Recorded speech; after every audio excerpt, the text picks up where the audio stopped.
Meow.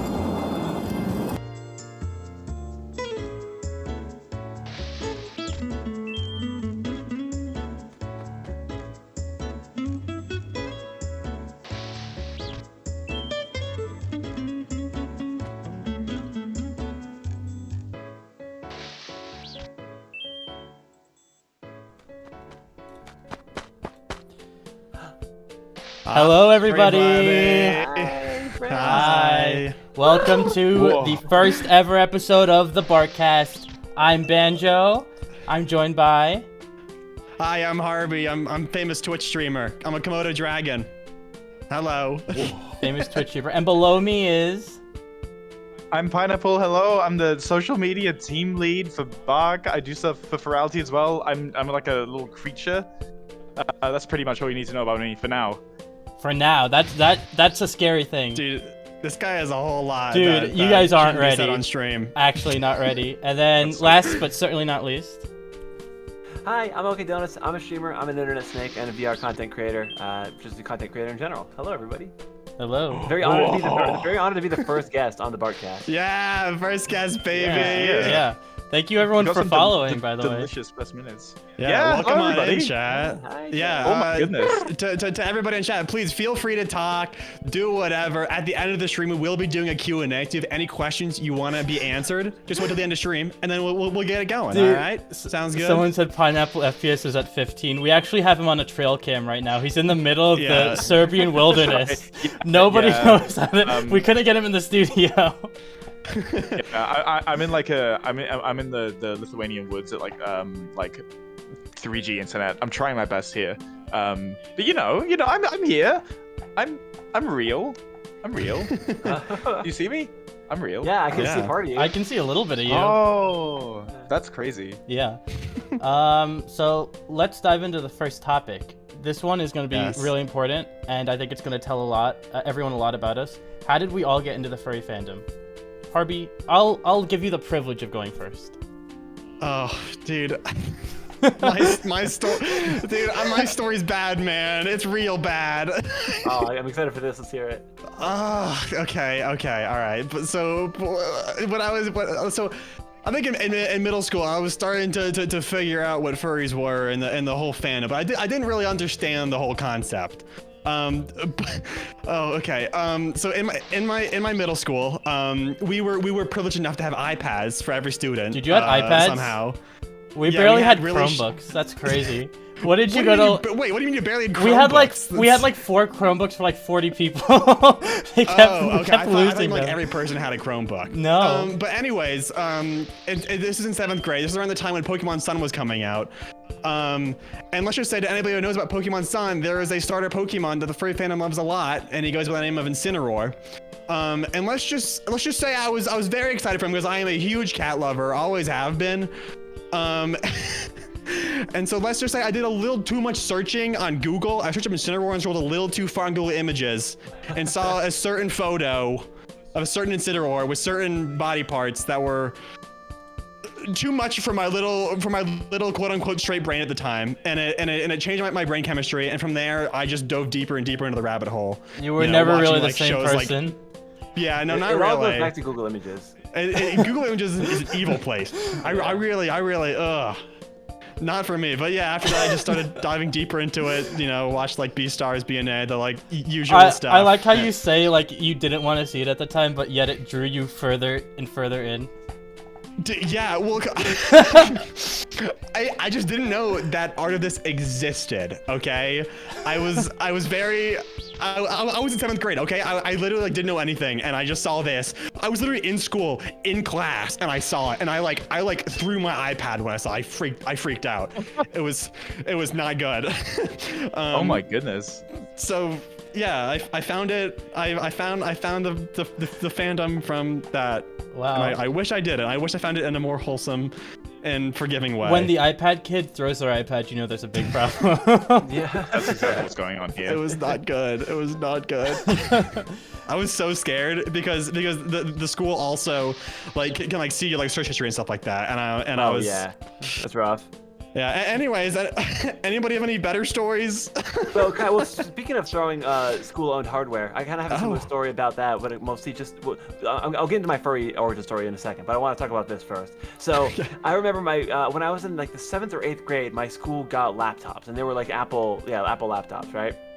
And I was, I had a lot of fun with it. I thought it was awesome that I got to be there when they introduced them, because like everybody before me didn't have those. And I was exploring the internet, using it, just searching up funny videos on YouTube. Yeah. And I ran into my very first Screamer video, my Oh, jump scare no. video. Oh no! And I remember it scared me so bad that I threw my laptop off of my lap. What is it with you guys and throwing your technology? You and Harvey both threw your iPads and Which laptops. Screamer video was it? Because my first one was the one with the road. Oh, the road. Oh, Yeah. yeah. I was about to say. Yeah, that. same. I was gonna bring that one up, dude. Like following the car, we threw our iPod up into the ceiling, dude. Yeah. My brother. It was pretty much just like that. It was a more of an obscure one. I don't know if anyone here ever saw it because it was pretty low key, but it was called Gmod Floating Bodies, and I don't think it's around anymore. I don't think it's even online on YouTube anymore. But it scared me so bad that it literally like traumatized me. I'm not even kidding. Like I refused to go on YouTube for like a month after that. Oh, it's serious business when you're that young. It's scary. Yeah. It's a scary place. Dude, The spooky world. it's so. I played the Scary Maze game as a kid, and I was never the same. Oh yeah. I was never the same. it gives you trust I luckily issues, never for sure. played it. Pineapple, what's your furry story? So, Sorry, I know the where way I this got is in, the way I got it. I'm not crazy. I'm not insane.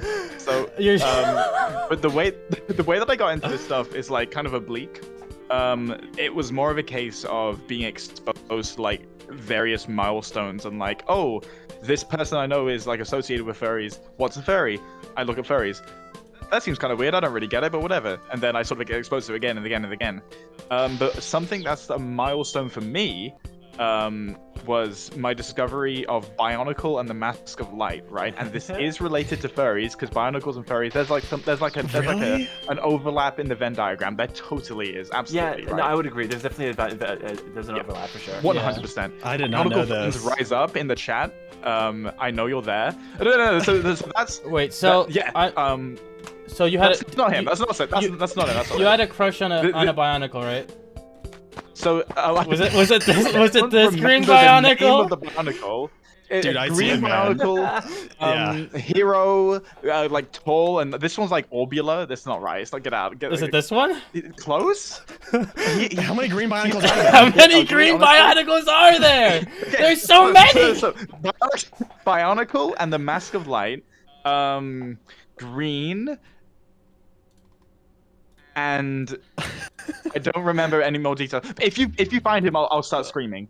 But he was like, Hold on. at the time I had no conception of like sexuality or anything, because like when you're like, Dude, it's a Bionicle, man. Doesn't have like. it's a Bionicle, and you're like 7, and you're like, I like Bionicles. But I distinctly remember Mask of Light that in this This guy?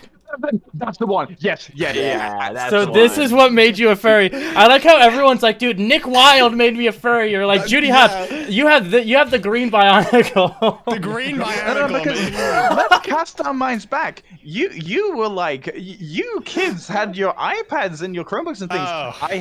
I had the kid a card. I forgot you were 67. a home. I had a home Windows XP PC and a VHS of Bionicle and the Mask of Light. Yeah. I had to work from my You had to work. parasocial connections with fictional characters. You were not set up to have it easy like we were. No, Yeah, dude. no. All we had to do was watch Zootopia. Yeah, that's literally Yeah. it. It's that easy. Yeah.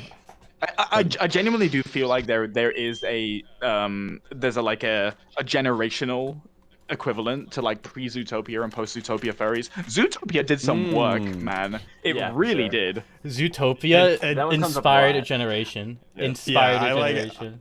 Yeah, I like just made a video about this, and just like it's actually insane how like I want to see a like graph of like furries before Zootopia and then after, and just see like the giant spike just going straight out. Dude, there's like a group of like scientists called like Fur Science, and they make these graphs of the furry fandom, and it's crazy how much it's grown over the past like 10 years. It's crazy. Yeah, it's like exponential at this point. It's yeah, crazy. like Oh, look, it's becoming mainstream. It's kind of like growing out of his britches. We're A little bit. facing a lot of issues Yeah. right now because there's too many people. like with cons, the scaling is such an Yeah. issue.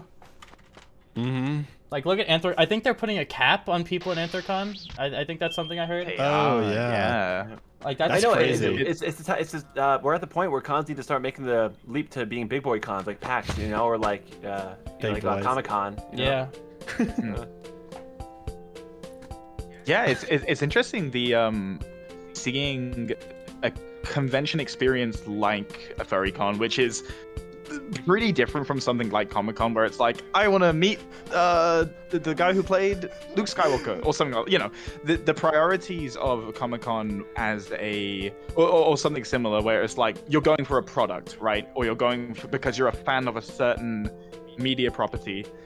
The priorities of the furry conventions are so much more gathered around like seeing your friends, which obviously people do in Comic-Con and stuff, but it's so much directed towards like people as individuals rather than selling 5 million Lego Death Stars at a Lego Death Star booth. Yeah. And seeing that on a bigger and bigger scale is really interesting.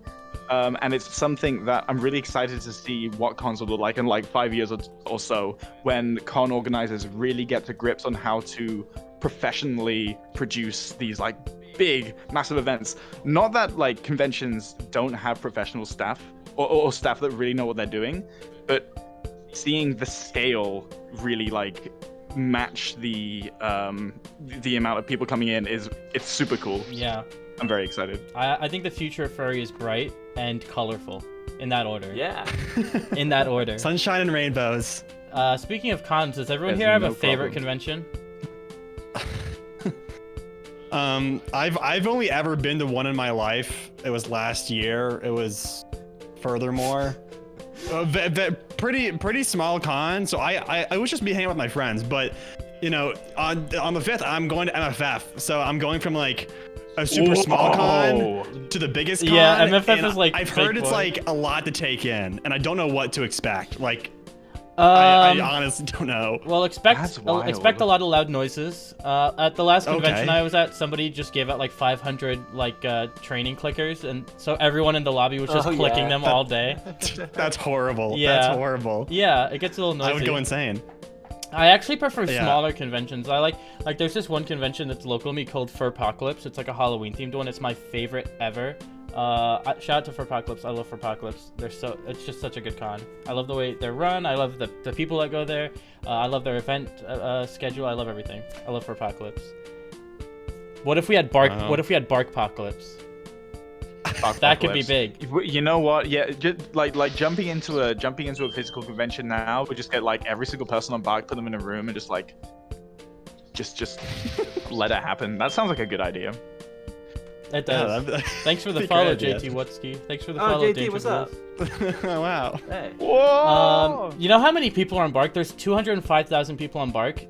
That's more people than I think we could fit in one convention. lot of people. That's more people than For we could sure. fit in That one is people. convention. Yeah. You know what? They're not. Speaking of like convention sizes. Yeah. Oh, was it? I was gonna say they're not just people. They're furry people. So Hi, it's like Rex. it's like 10 Wow. times better. They're furry very true. people. Yeah. What were you gonna say, Pineapple? Oh, all my people coming in now. I was We got just Pussycat. gonna answer like the favorite con question Yes. of like people have asked me this before. I've done like a good few cons. I haven't done any really like small con like Furway or something like that, but I have done EF. I've done EF 3 times. I've done JMOF twice, and I've done FWA once. And I have a really soft spot for my experience at FWA, even though I broke my arm like 3 days before the con. Your arm has Which a wasn't soft spot ideal. too. I still had a really oh, there he is. Sorry, Yeah. I just pulled. Makes all the pain go away, you know? I just wanted to pull him up so that you didn't get too sad thinking about this. Thank you, Yeah. thank you. Yeah, he's healed me. But my favorite thing about my favorite thing about FWA was also the thing that a lot of people complain about, which is like there's like 1 million billion people there, and it's true. It's a more like dense environment than the closely knit social circles that you can find in smaller cons. For sure. But if you have a good bunch of friends, I feel like it doesn't really matter what the con experience or con venue is, as long as it's like on a basic level serviceable and you have a really solid group with you. 100%. Congratulations on getting married, Yeah, Carrot. Dude, yeah. somebody got married at FWA this year. Whoa. What? Congrats. Really? That's crazy. That's cool. Oh. And you have the name Carrot, which is sick. I think it's so cool when people get married within like the furry community. Oh, it's so cool. I see like I've seen a few people who've gotten married by meeting on BARQ and even had kids, and it's just like, whoa. Aww. It's like a that's whole wonderful. new like That's world. Yeah. You did that, Banjo. That was you. That was me, guys. Tell your That was all child you. you can thank this guy for existing. Thank this dog over Banjo, here. you're I so expect a Christmas talented. card every year. Yeah, I wanted to circle back to con sizes, because one thing about that is that because I've only been to one con and it was a small one, but I had like a huge group of friends to go with, and it made the experience a lot more comfortable.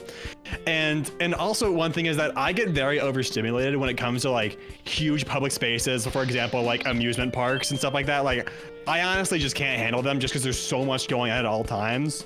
Yeah. And that's something like I'm like a little worried about at MFF, because like Yeah. I've heard it's the hugest con. I've seen pictures of it, and like I feel like a lot of furries probably feel the like same way, where it's just So, just a lot to take The in. thing is, and the con is only as big as you expose yourself to. Meaning, like, you could still, Yeah. it could still be chill for you. Like, if you just hang out with your, like, a tight group of friends the whole time and don't really, like, go to the raves, and especially the raves get particularly oh, but I want to crazy. go to the raid, dude. I was so mad when I missed Living Tombstone at whatever Yeah, con that dude. was at. I Like, heard some people were Oh, upset yeah. that Living Tombstone was there because I don't know. Some What? is Living Tombstone a furry? So some people were complaining that like The- we're bringing non-furries into the conventions. they make FNAF music, man. That's like the I whole think- furry I fandom. think the Living Tombstone Living is Tombstone is at the furry. very least furry adjacent. Like I would get it if they brought in like Beyonce or something like mainstream, but like come on, it's Living Tombstone. Give it a break. Yo, one in chat if you like the Living Tombstone. My And it's yeah, one in chat for the Living Tombstone, guys. yeah. Just so we can But Donuts, tally. what is your number one con if you have one? That's okay. I figured you guys were gonna keep going for a while. Yeah, hold on. Let me get set. I'm like getting set back Panic! in. Panic! Everybody panic! Hey. Donuts isn't here! Panic! Ah! Ah! Sorry. You skipped over me for like the last two questions. I Okay, figured oh I my would god, just, like, okay, keep I'm going. calm. I'm calm, the Bionicle. Oh my god, what's going on? get that out of there. All right, Spotlight's spotlight's back. yours. Spotlight's yours. All right, now what's the question? Which one are we going back to? What's your Dude, favorite wait. con? My favorite con? Yeah. I've only been to a couple. I've only been to MFF and LVFC, and I really liked both for different reasons. So it's kind of difficult to say because I haven't really been to a whole lot. I do really want to go to, well, you know, all the big ones, FWA, AC, but I think mostly Megaplex because I've heard really good things about Megaplex, that I've one. heard really good things as well. Yeah. I agree. My one of my favorite things to do at cons, and this is like not a plug by the way, I'm not paid or anything, but it's to browse BARQ and just like find random people, and then like I'll just like invite them because like I do like I call them open source parties where we just find an empty panel room and just chill out there, and then a bunch of people just come in. So I just browse BARQ and I just invite random people, and it's super fun to just meet a bunch of random like furries. Oh my goodness. Yeah. That's pretty fun. Not sponsored by the way. Hashtag not sponsored at all by BARQ. Sounds like you're sponsored. No, dude. not sponsored in any Alright. way, shape, or form actually. Did we get Also- we got the Green Barnacle on to sponsor us, which is pretty incredible. Stop with the green Bionicle. I don't want to say. What do you I mean, I can understand where Pineapple's coming from because like I don't know, I definitely had crushes on creature characters in shows and stuff the most when I Oh, was yeah. growing up. Like I think one Yeah. for me was first form Cell from Dragon Ball Z. Like I used to Okay. think he was so cute. He's good looking. He's a good looking creature. completely agree. You know, I yeah, am you get it. 100% Can I- aligned. can I be honest about who my first furry crush was? You're not allowed to be honest. here, Okay, sorry. I'll yeah. lie. No, I'm just kidding. I'm gonna be honest. Azrael from Undertale, like in his like God form. Good heavens above. That goat That is you know what? I'm just gonna Zooey stop there. mama. I'm gonna stop there. Let's just say it changed my life. Mother Yeah, Mary. man. I feel like Undertale definitely sparked a lot of people's interest in the fandom. Make sure you go for the first mine one. goes First one. back Get this guy out of here. That's too much of a ways. face. I feel like I'm kind of with Pineapple in terms of like what time period I got into it, you know? When did you like fully No, that's jump wrong into Cell. the fandom? That's perfect Cell. We want Yeah. original version Cell. Banjo, you need to get your Dragon Ball characters down now, or else it's all over for you. Okay. The one with the big tail is the one of the big Okay, I think I see. Yeah. What Yeah. Donuts? Why do you like tails so much? Why? Where does it come question. from? I don't know.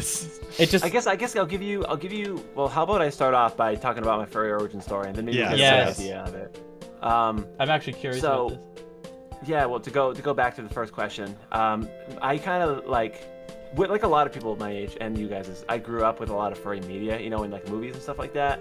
Specifically, I think the movies that did it to me the most were like The Rescuers Down Under, and the three, I think it was called the Three Caballeros, something like that. Had Donald Duck, had a couple other birds like Red Bird and a Green Bird, and then also Fern Gully really did that to me too. All VHS old '90s movies, you know, because I'm kind of a boomer. Did you ever watch Dragon Tales? No, I never did watch Dragon Tales, but again, to kind of go back to the tail thing, I also grew up watching DBZ, and everybody has a tail in that. A lot of characters have tails, and a lot of them are very large and powerful tails, you know? Especially the bad guys, like Cell, for example, has a big, powerful tail. And I always thought that was so cool. So you're a fan of a powerful and independent tail? Yeah, sure, we can say that. Yeah. That's a way to put it. I don't know if you saw the aggression at which I was nodding when you were talking about like villains That's with tails awesome. in Dragon Ball, but it was like it was yeah. major, it was serious. It was Yeah, like you this. get it. You get It's it. the amount of agreement It I seems have. like you found the tail element first, and then the furry stuff kind of came later and like formed around I think it actually was. No, I thought about that a lot, and I think the tail thing came first, and then furry came afterwards. It's like I got involved and interested in furry because it was so tail focused, just inherently, you know. That's interesting. Well, that's something that's really common with people like who were born in like the 90s and the 80s and even before. Before there was nearly as much of like a centered culture of furry stuff. You kind of fell into it through a lot more diverse, weird, like idiosyncratic, individualized routes where like you see like a particular piece of media and it leads you there. And it's not like the internet now where you can look up furry and then you find it, because the like pre-internet. I feel like you could have I'm throwing in a new generation here, right? There's like post-Zootopia, pre-Zootopia, There is, yeah. 2000s-ish area where things were picking up, and then pre-internet. I think COVID. Where like pre-internet furries are like really, really interesting and cool. Yeah. What was the pre-internet era? I like, actually dude? I have a video I want to show that's actually really relevant. So this is from it's called Furry Cruise 2006. It's like such an interesting moment in time. Like I don't know if this is a convention or just like ignore the music. Can you guys see the video? To all the audio listeners here, it's showing a video of these furries back in 2006 that are all on a cruise together. Dude, if you're listening to audio only, you just hear this. All you hear is the music, but what's going on right now? That there's a bunch of old furries here walking around a cruise ship. Was this like an official convention? I don't know. Or, if I had to guess, anybody in chat? Anybody in chat there? Was anyone Do we know there? anybody that was on the cruise? I think what they did was it's just a bunch of furries who just went on a cruise together and just brought their fursuits. By the way, can we talk about old fursuit styles for a second? Look how there's such a charm to them.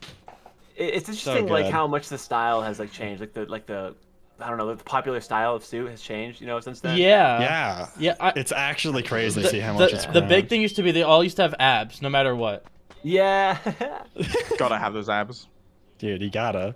And thinking about how just how much more difficult it was to find a quote-unquote fursuit maker. You probably had to go on like if you weren't doing it yourself, you find mascot services. mascot suits. I feel like because again now there's a million fursuit makers from like all around the world, Yeah. which is the awesome. fandom definitely gotten a lot more commercialized, in recent history. But that's not necessarily a bad thing because it makes it more accessible. I think that commercialization of furry is fine, but I think that there's a big concern in the community with like brands coming in and kind of co-opting like furry stuff. Yeah, brands outside of the fandom need to stay out. Like I love that people in the fandom can actually make a living off like making fursuits and stuff, just like completely based around the fandom, which is sick. Yeah, it's insane. But then when you have actual companies coming in, for example, the huge one of this year, Spirit Halloween, making their like mass-produce furry masks. I have conflicted thoughts on that because on one hand I think it's great for like in terms of accessibility for like maybe younger furries or people who are like kids or just trying to explore like it as a hobby because that's like I'm sure it feels great to have that. I would have loved to have that as a young furry, but on the other hand, like you mentioned, it is kind of like it feels a little scary just because of the implications for the future, right? It's really interesting. Like I mean, like this is like same thing that happened with the raptor masks and like Target and stuff like that, where it's like it allows kids in the fandom to really feel involved when they don't have the monetary expenses available to actually get a full fursuit, and they can still feel included in some way. Yeah. Donuts, do you have a? I'm not sure if I know this. Do you have a partial or I don't have a suit. No, I've actually never even worn one. I would like to someday. Do you have a tail? Really? Interesting. I do technically have a tail, but it's like my merch. You know what I mean? So, yeah. Okay. Guys, check out Donuts merch. Yeah. Absolutely. Yeah. So is for a lot of people, they're like. For people who don't have a suit, they're like beelining in their minds like, I gotta get a suit. I really want a partial. I want to get my sun ahead. I want to put it on my face. I want to run around cons. It's like a really big priority for them. But because I think it's kind of similar to me in that I don't feel much of a pressure to like get a partial or whatever for whatever reason. Is a partial or a full suit something you'd like to get in the future, or is it just not much of a priority? The kind of opposite of what you said is like my friend Refruff, shout out to Refruff, who I'm kind of just bringing this up because it's relevant, who joined the fandom relatively recently and then like a month later had their own suit because they just wanted that, you know? Insane. Yeah, and it's like a really nice suit too. He knew he was confident. He's like, this is I've seen it actually. Yeah. But like for me personally, it's so I do obviously want to get a suit at some point. But I think the reason it's taken me so long is because I want it to be special. And honestly, I've considered hiring like an engineer to help me figure out how to do the tail. Oh I want my the tail god! to be cute, right? Giant tail. Yeah, that would be sick. We're gonna have to come up with some unique way to do it. You're gonna have to like innovate. It's gonna be an engineering challenge, you know? Yeah, you're gonna have to like hire Disney. Dude, you're gonna be killing people walking around cons. You're gonna... Oh, here comes Donuts. Make way for Donuts. I hope you to avoid. Clear the pad, Donut coming through. I just want to circle back to the commercialization thing for a second. I think that one thing I want to say is that I think thus far the furry community has been resistant to a lot of the pushes or like the opportunities for for big companies to come in and kind of start selling to us, because we're very sexual and we're like very hard to keep a leash on, ironically. Like we will ruin your reputation if you associate with us in a lot of cases for like the mainstream. So we have that buffer kind of still. And also, but with the introduction of like hypersexualization and stuff like that into the mainstream, I think that's why we're seeing so much more of a promotion of the furry fandom. I agree. Because like they're kind of like getting closer together in terms of dude. I don't know, culture. When I was a kid, if you said the word shit on like live TV, it was like a huge deal. But now it's just like accepted. We're moving like further away from like the censoring like for the kids mentality in a big way. For sure. Yeah. This is my take on this. Obviously, I'm not like speaking for BARQ or anything like this. But when I see better not a celebration of brands acknowledging like furries and like not safe for work ties to it that are like pretty integral to a lot of parts of the community, it makes me feel like there's a misplaced sense of like oh, now we belong in culture because Coca-Cola sponsored us or something. Yeah. Coca-Cola hasn't sponsored any furry stuff I yet, think that also but applies to that's like something should be. that'll- Oh yeah, go. it applies to like when like they do like a bunch of queer ads and a bunch of like pride stuff. I think it's the same sort of mentality. It definitely is, yeah. I mean, Yeah. like queerness and furries are like inexorably linked together. You can't have like the vibrancy of the furry community without that like underlying queerness as a bedrock, and it's something that I'm cautious about, and it's something that I'm thinking about when it comes to really furry spaces like VR. If I'm just gonna like talk a little bit about VR here. Yeah, go ahead. Virtual reality is currently dominated by Meta, right? That Michael Zuckerberg, that Mark Zuck. That He's guy, got I $1 love billion, him. zillion dollars. I wonder what right? his persona would He's be. making... Yeah. Lizard. Like a, He's a like lizard. a seal or Lizard, of something. course. Guys, 100%. Mark Zuckerberg is he's poured an insane amount of money into VR projects, most of which have not seen the light of day. And he's burning piles, hundreds of millions of dollars into like R&D efforts to make products that end up like the Quest 3, which is, I wonder if you agree with this, Donuts. The Quest 3 is like the kind of go-to headset for people getting into VR, especially with the 3S. Yeah, I would actually agree with you, and like this is gonna be kind of a hot take, but like I think that people give Meta a lot of crap that they don't deserve because they're the ones who are at the front lines like doing the VR stuff right now. You know, like they made the Quest Right, Pro yeah. and they made the Quest 2 and the Quest 3, you know, and they're still making new headsets. And not only are they, and they're not proprietary either. Like you can hook them up, you can just buy them, ignore the Meta hardware, I mean firmware, and then just hook it up to your PC. And, you know, yeah, and just use it as that's a standalone that's how headset. I do VRChat too. Yeah, and it's like Yeah. it's unlike Pico, who's doing the opposite. Like a Pico, you can't do PC VR. You know, you just have to do it in its own ecosystem. But I think Meta, to their credit, they're facilitating the VR industry in a big way by doing that. For you know? sure, yeah.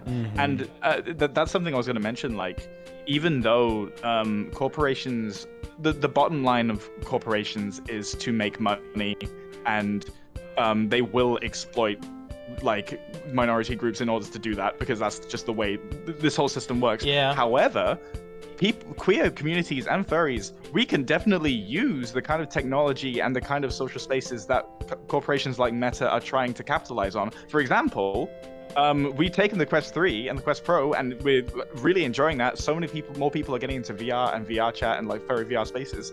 And on the like other side of things here, Meta Horizon Worlds has not caught on like Yeah. Meta wanted to. Dude, it's awesome, man. I don't know what you're talking about. I've met so many cool boomers on there. Yeah. Dude, I think my grandpa logs on there every now and again. Yeah. Dude, every time I load into the Quest, it always says like, you should play Horizon. I'm like, No! I'm gonna be No! Horizon Worlds. Leave me alone. I actually want to be a dragon in VRChat. I don't want to be myself. Yeah. It's like- I'm good. That's so funny. Because like- VRChat's literally an escape from reality. That's like what it's for. Dude, it's like corporate meeting or be a silly fluffy dragon. It's a hard choice. I It is. can't pick. I I'm just sure I'm not alone when I say that VRChat like definitely smoothed my entry into the fandom. Yeah, you I know? was gonna It- say. it- for sure. I just Yeah. I just recently started actually looking into VRChat seriously, and it's so cool. There's like so many. It's just like so much fun. I don't know why I didn't get into it earlier, but I get the hype. I absolutely get the hype beyond VRChat, especially for furries, dude. Who doesn't want to be their fursona?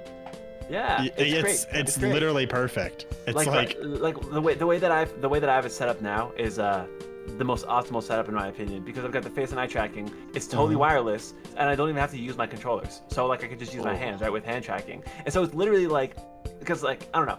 When I was a kid, I used to be obsessed with VR in the future because I knew eventually it was going to be a thing, right? Yeah. But it wasn't. We weren't there yet. No. And now that we're finally here, I have so much fun just being a creature in VRChat. It's everything I dreamed it to be Dude, when I was a it's kid. great, you know? and it kind of taps into like what I love most about the furry fandom, which is I feel like it gives a space for a lot of people who are like different or outcast or like it's kind of weird to just be themselves. And VRChat is like the antithesis of that, because you can just like you're completely anonymous. You're a fluffy animal or silly dragon with a giant tail, and you can just do whatever, and it just doesn't matter. You can just be free and happy, and I think that's what being a furry is all about. You just leave. Yeah. The kind of people that you can meet and the other furries, by the way, have the best reputation out of any group in VRChat. Like, people generally accept the furries are the chillest, which is pretty cool. That's actually, Hell yeah. If you meet a bunch of furries in VRChat and you get really close with them and you become friends with them, Thank you, Dalton, then for the that follow. kind of social bond, just like continues into real life in a convention.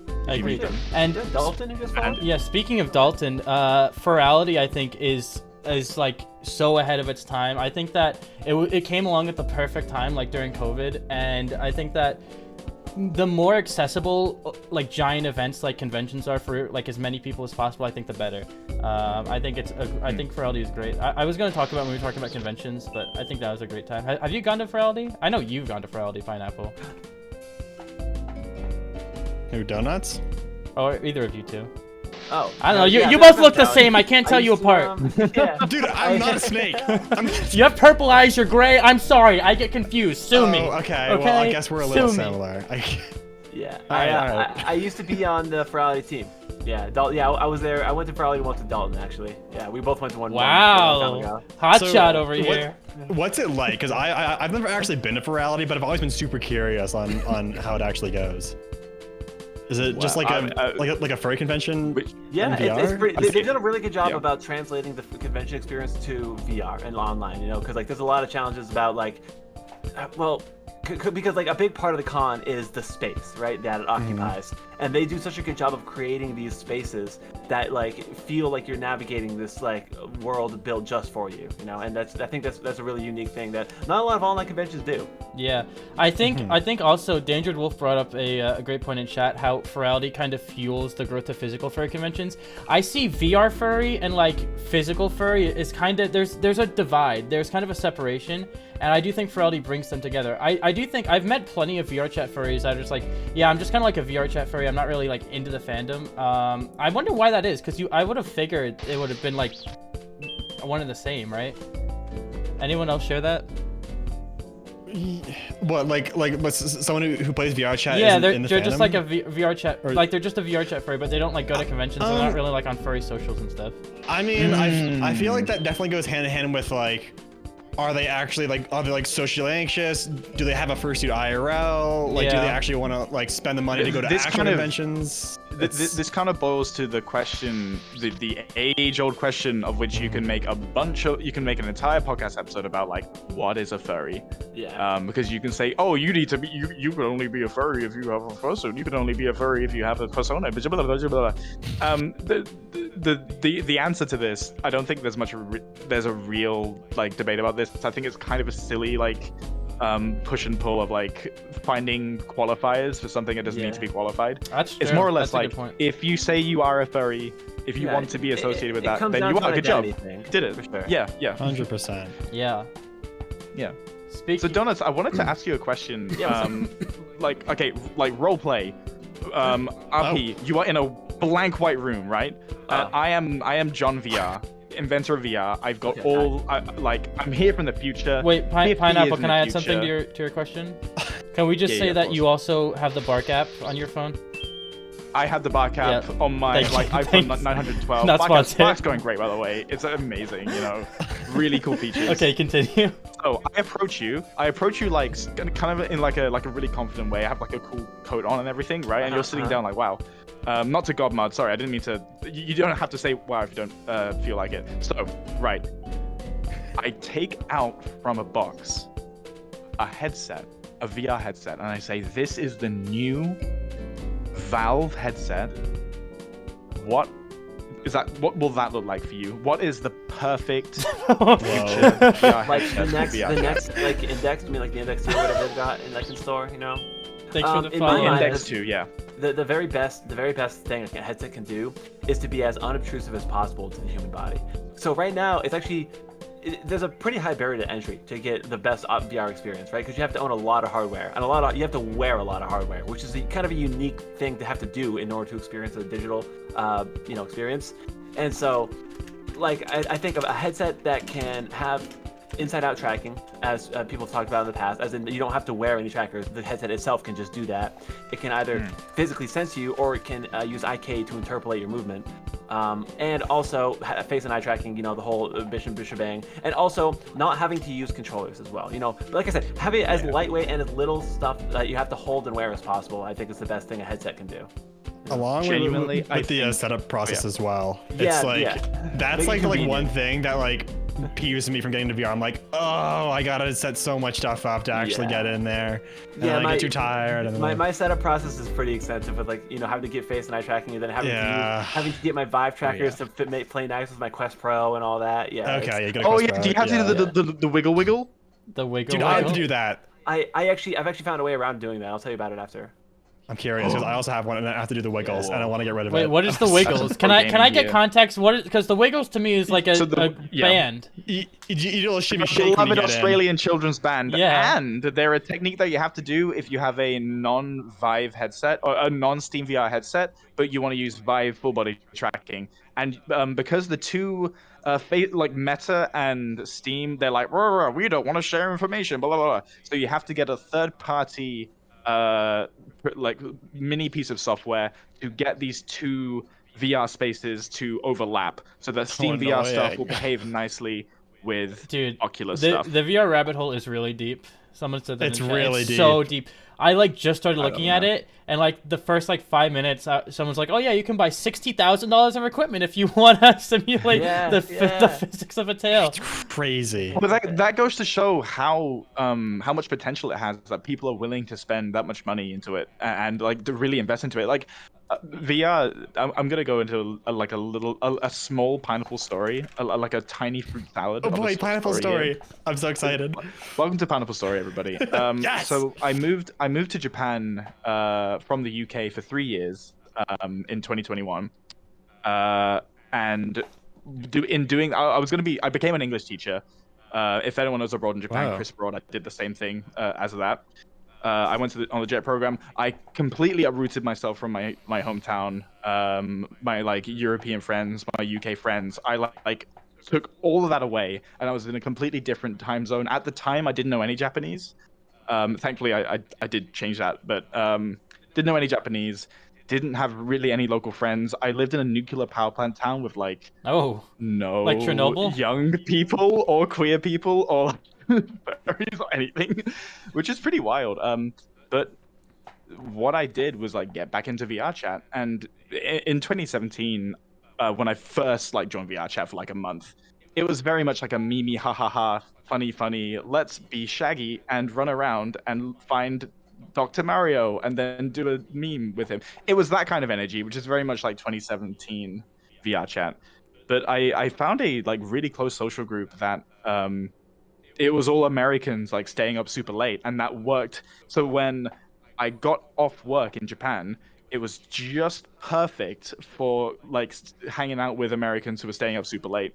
And I just found a social group that I really connected with. That's awesome. And then when I went to FWA, I met all these people for the first time, and it like obviously people's like builds and gender expression and all this different stuff sometimes were different from the avatars they chose, but you could tell it was the person like right away. It was like that. It was like bang.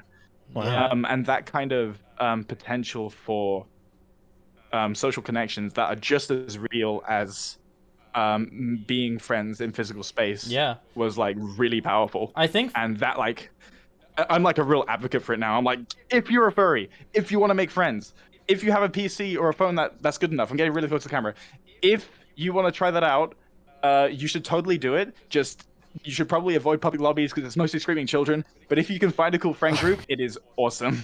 Do not go to public lobbies. Do you say puppy lobbies or public lobbies? Public. Okay, I was afraid to ask what a puppy lobby was.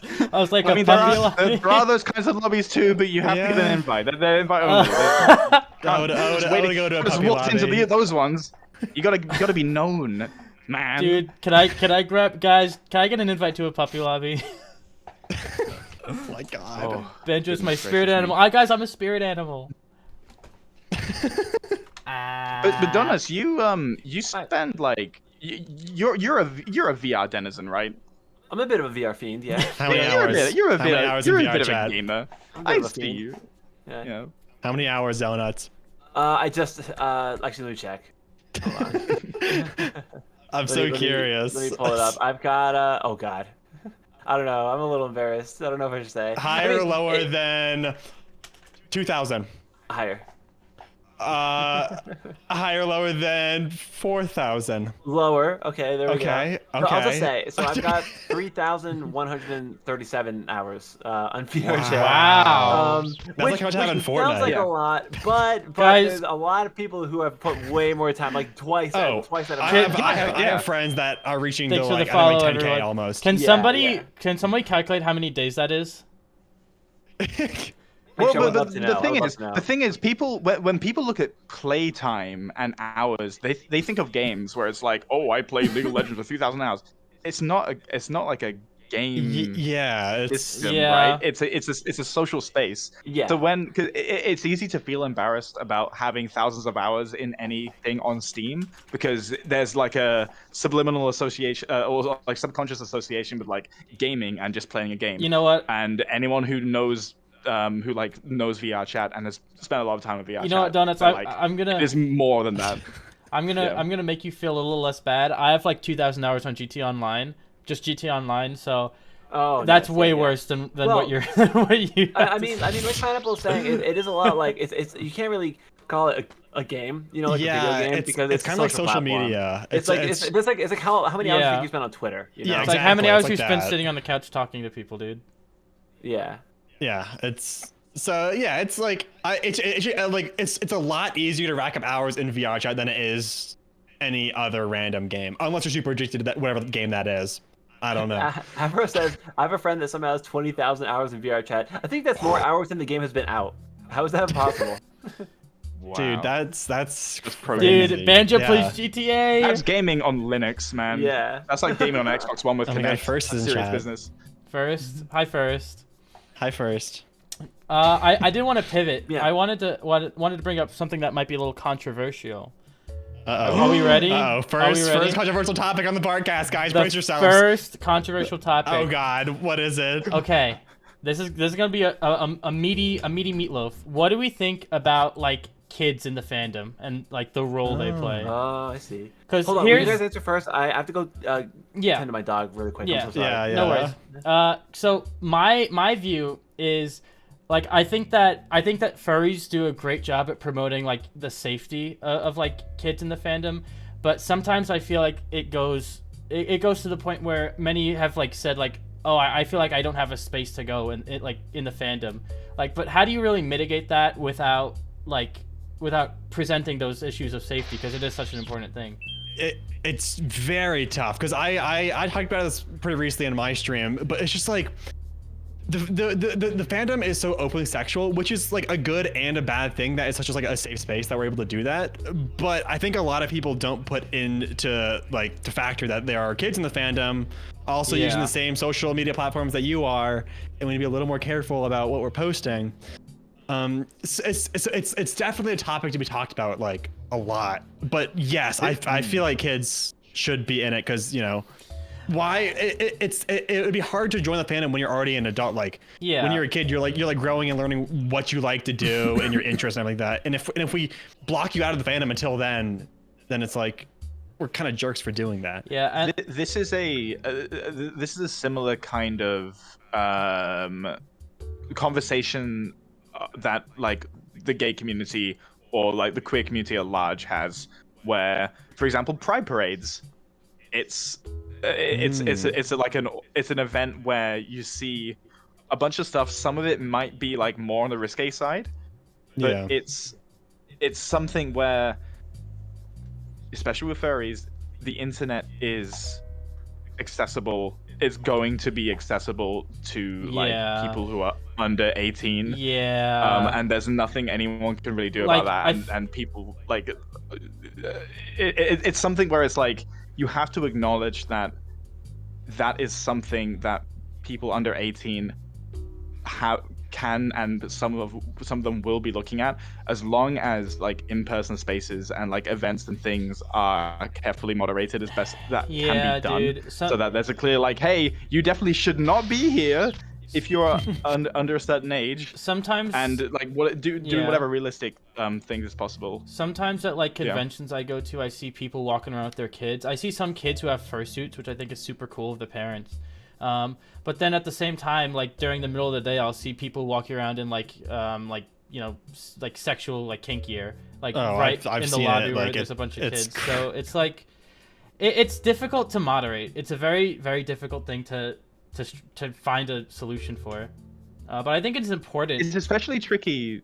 Especially tricky because there's this when we talk about furries and like furry spaces and furry community and furry fandom, this encompasses like 9 or 10 big subgroups of people who are in this fandom or in this community for different reasons, right? Because it's really the one thing that ties everybody together into furry is interest in anthropomorphism and bionicles, and even sometimes not even that, right? It's super vague, right?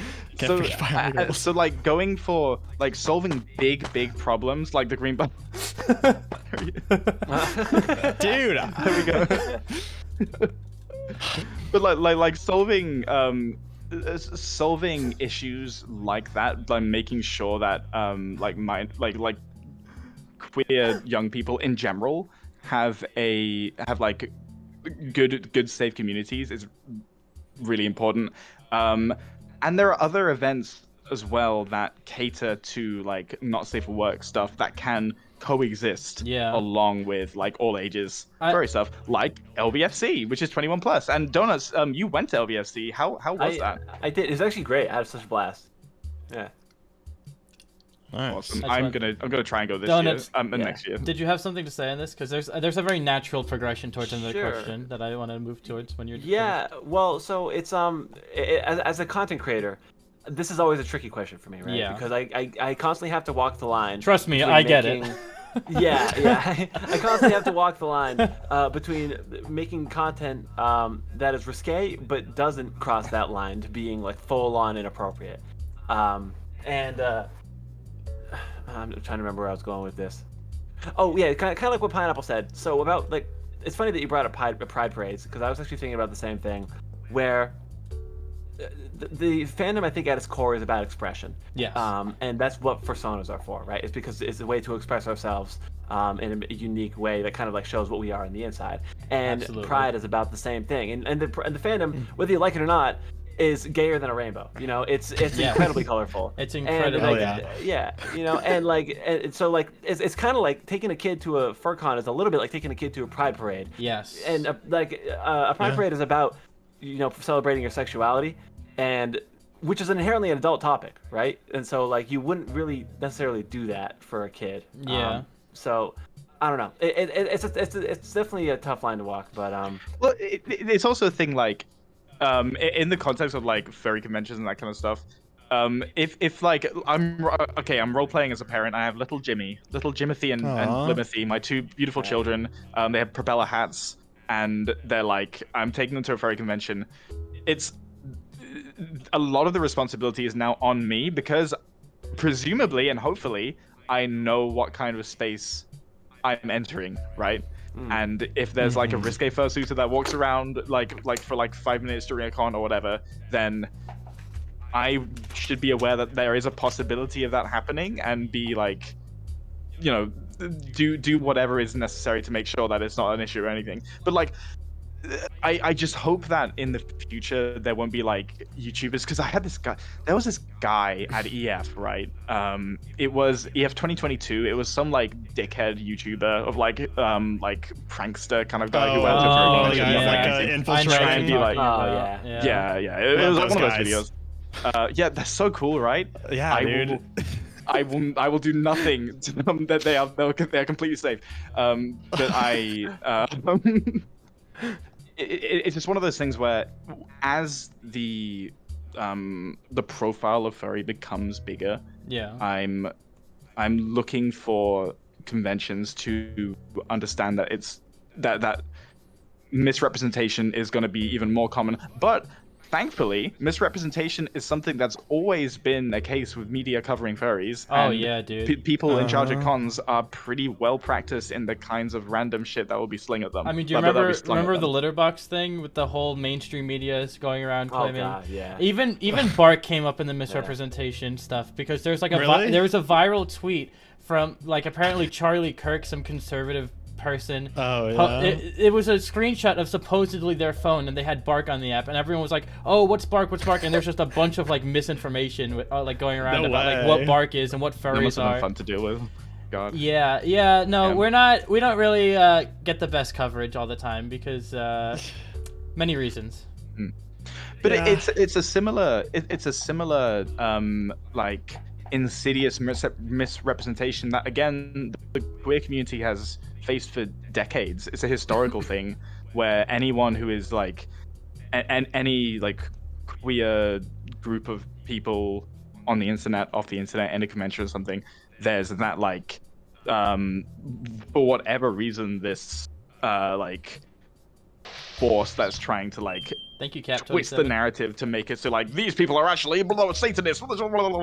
Yeah. And the if people want to learn more about how that's dealt with and how people have pushed through that to make really thriving communities and really vibrant, loving spaces, just look to the past and see how like gay people and trans people and like all they've come together and they've like made steps to make sure that this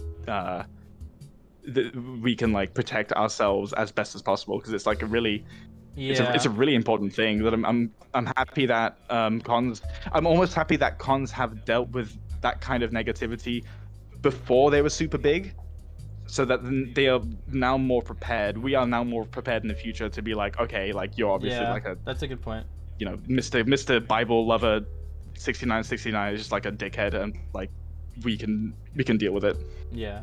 I see a lot of people in chat talking about how they feel that the furry fandom is very over-sexualized, and I have some thoughts on this. I think that, like Donut said, it's a very queer space, and I think that like for decades, maybe probably centuries, like queer like people in general just have been so oppressed.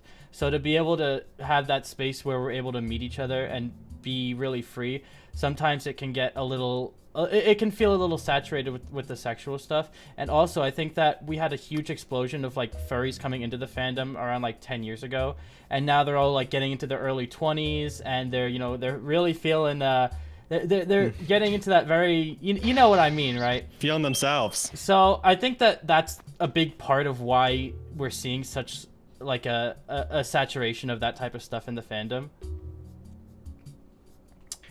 What's really interesting as well is the point of a sauna for a lot of people is to have like an attractive, good point. Like great looking thing, like character that Rock like and bod. just looks great. Oh yeah. You know, you got the abs. You've got you're slim. You're 7 feet tall. Yeah.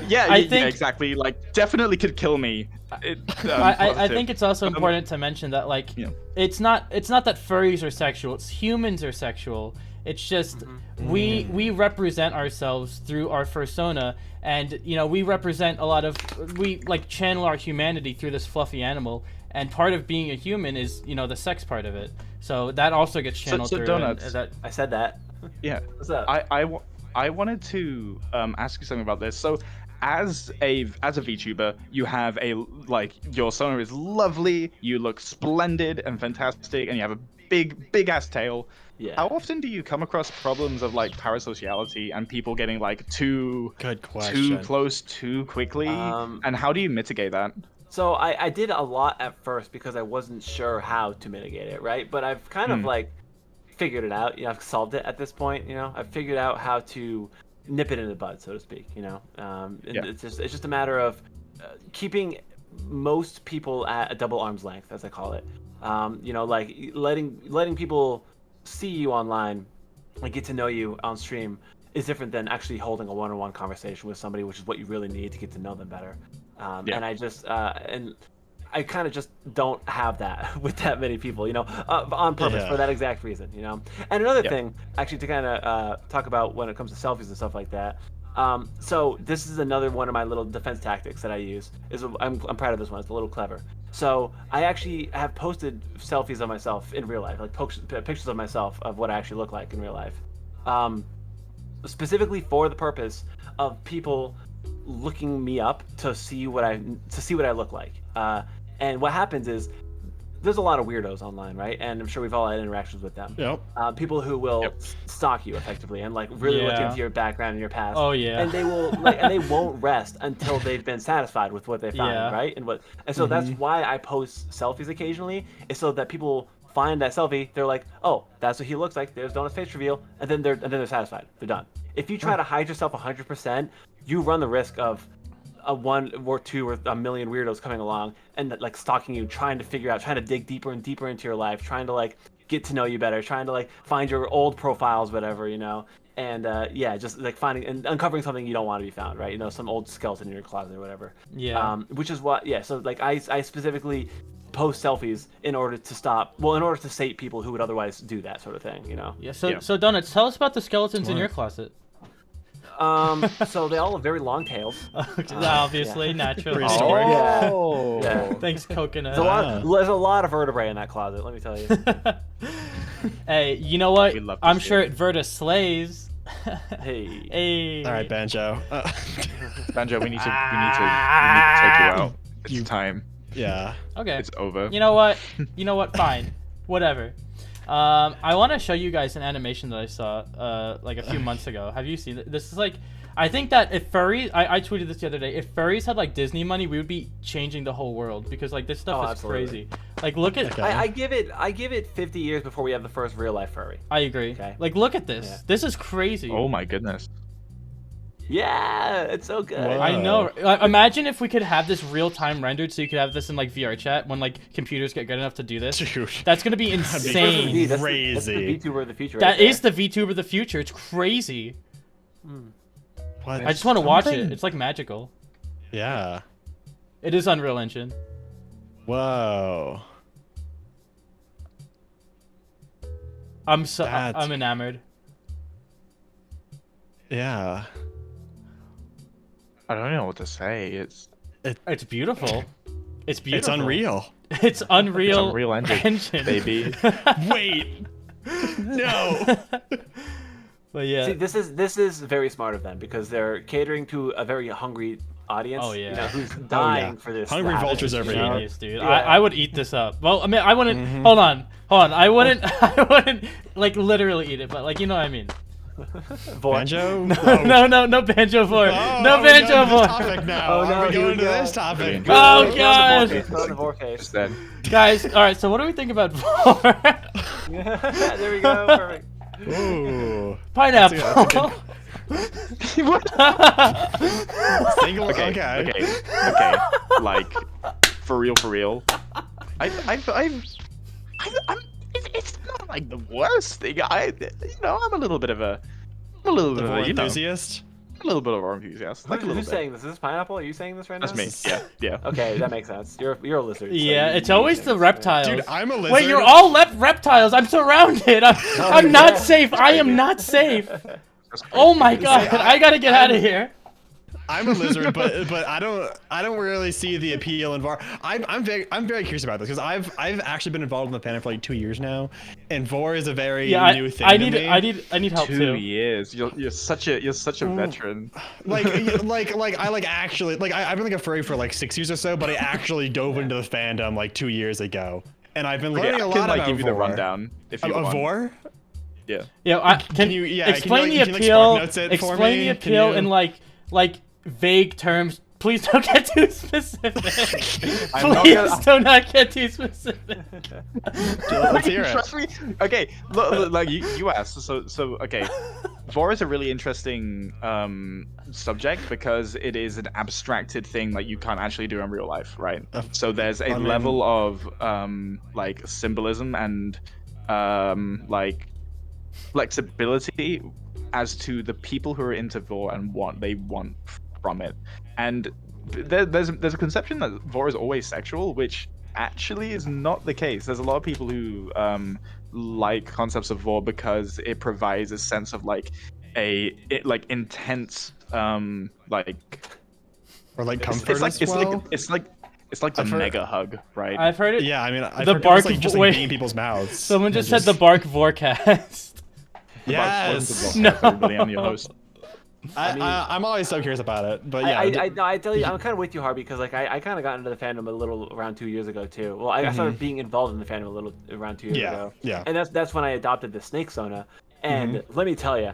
Oh yeah, around snakes. I mean. Yeah. Oh my gosh. Like so, like when I started being a snake, and all of a sudden people were like, "Ooh, woo, oh whoa, are you gonna wrap me up?" God. I was like, "What?" Yeah, dude. I'm gonna be funny. honest. Just like looking at your Sona, I guarantee you, you're like a magnet for the people who are like that. Yeah. I get so funny. much for it. It's like, and I've never. I mean, I'll say here. I'll put it on the record. I've never been into it. Okay, that's not my thing. Damn, dude, you just I've broke been the saying hearts. that since the Dude, beginning. never meet your heroes. Never meet your heroes. Yeah. You just broke everyone's heart.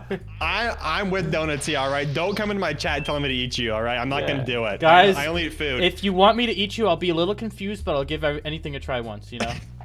I mean, I guess I haven't tried it, you know? That's very true, you know? I tried it. It wasn't for me. Okay.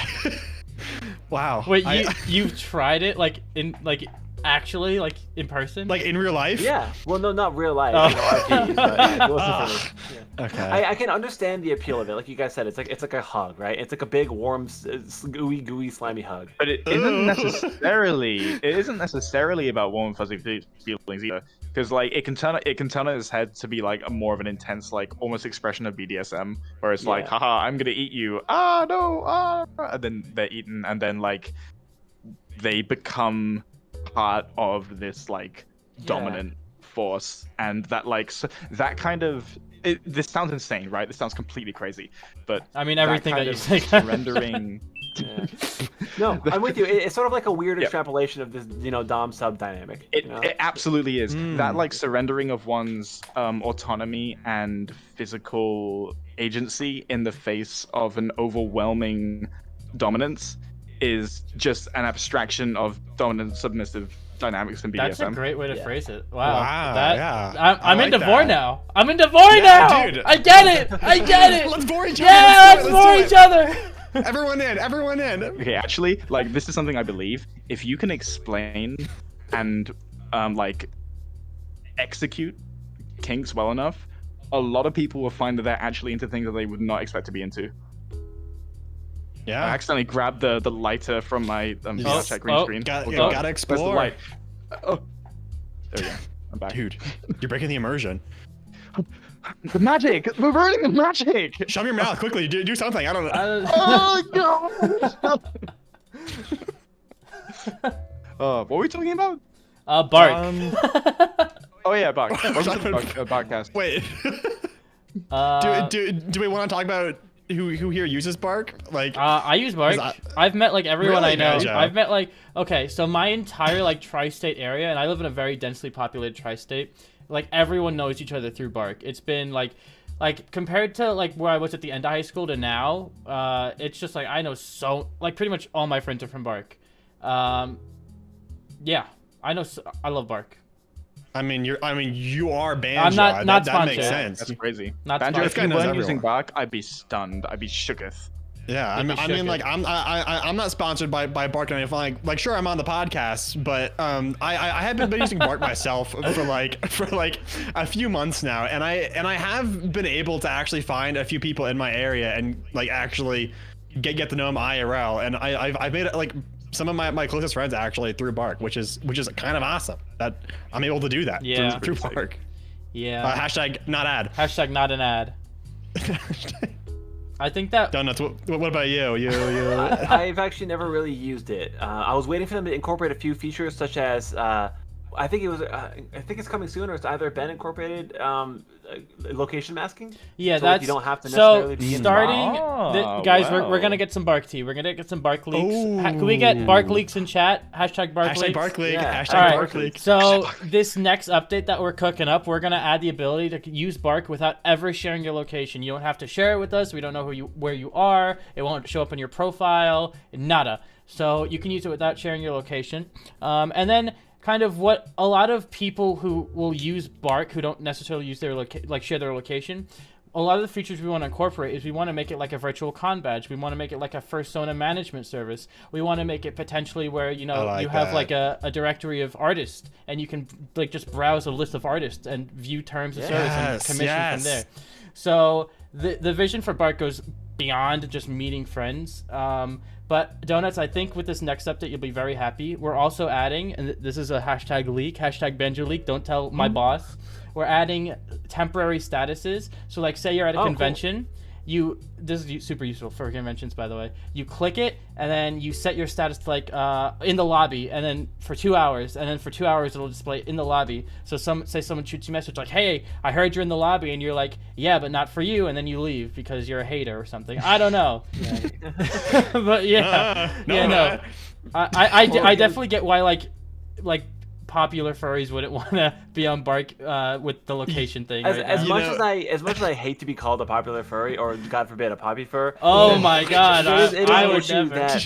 It is an issue that content creators in general, I think, these days have to deal with, you know, which is people stalking them and hunting them down. See, I've been dealing with that because I am on BARQ, but I have people liking me that I know are my viewers from like across the country, and I'm like, oh shit, you know where I live now. I'm like, I'm like, all right, well, cat's out of the bag. Oh well. Influence fur. Influence fur. That's a good one. Can we please answer Dalton's poor question? Fully separate AD profiles when? What is on BARQ? Yeah. That's something we could look into. I mean, technically, it's not fully separated, but there is a setting where you can have a separate, like, do you want like a separate account or like, or you just like flip the switch, you know, like 80 time. That's I can definitely. I think maybe that's that's the idea, is to like be able to flip a switch while using the app without having to like log out and log back in. Well, that's I mean, if that's what you're looking for specifically, that's already a thing. You can there's a switch to flip, and then it'll go between your AD and your non-AD. Oh, that's cool. I didn't know that was a thing. Yeah. It just like do you want like an anonymous AD, not connected to your normal one at all?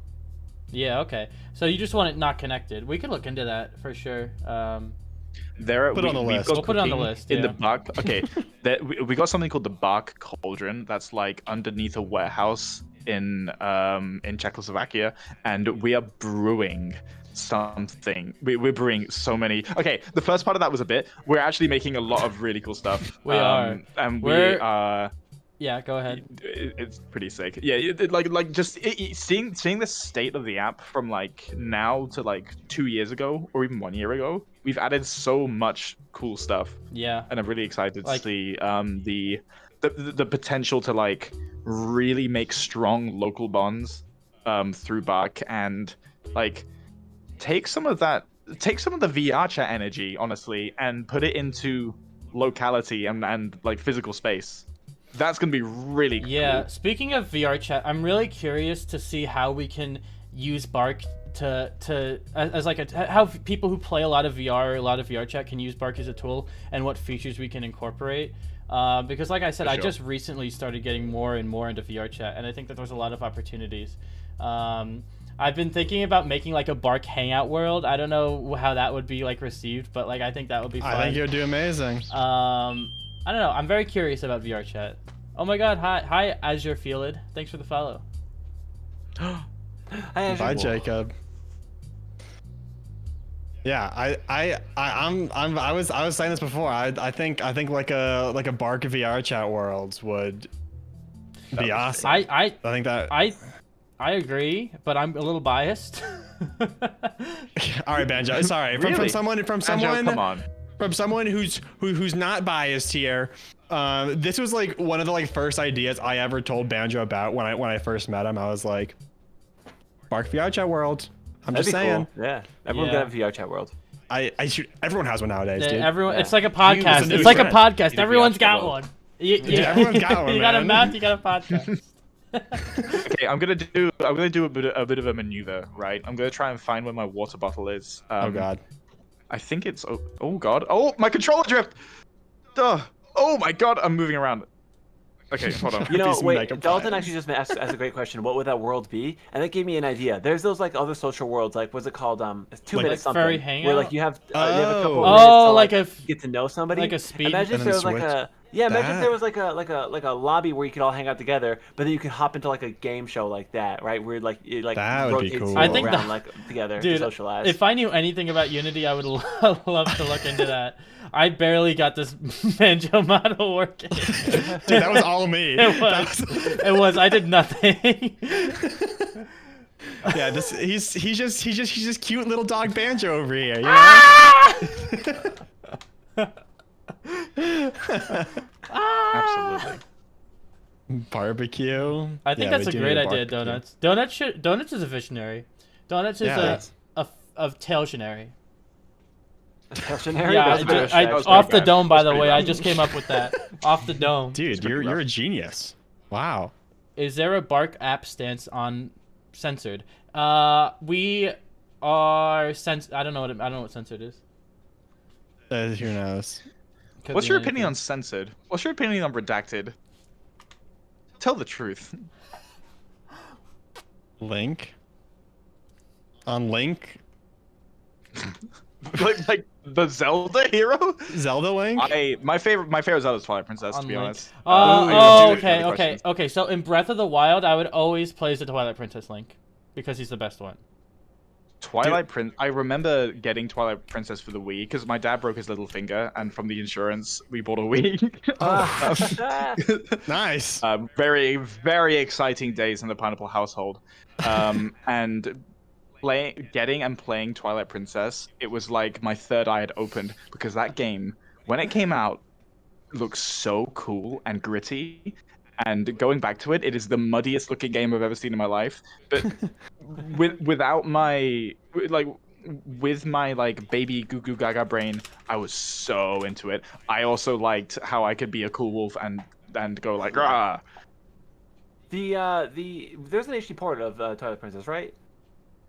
Yeah, I think it Guys, might only still be on the Wii U. For Yeah. some reason, they didn't put it on the Switch. Pineapple, can we talk about?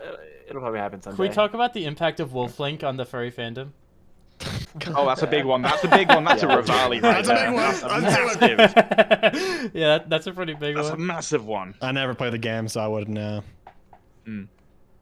I just Can I like tell you about Cass my? from Breath of the Can I tell you Wild. about like another like fictional Yes. character that was formative? Oh, Go ahead. yes. Not furry. Go Yeah, ahead. Who is it? It's the. There's a so are you familiar with the movie Scooby-Doo 2 Monsters Unleashed? No. Oh. I know exactly what you're talking about. Oh yeah, wait.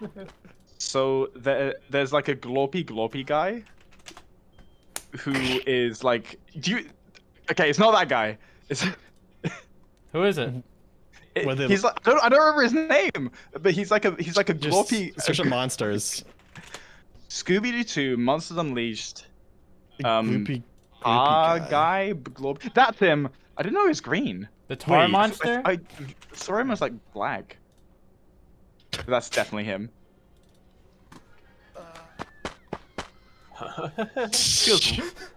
God, I forgot about this. Wow, yeah. Doctor Doom. Okay, tell That us guy? about Yeah, it was tell us that about guy. the impact this had on you. I'll talk to that.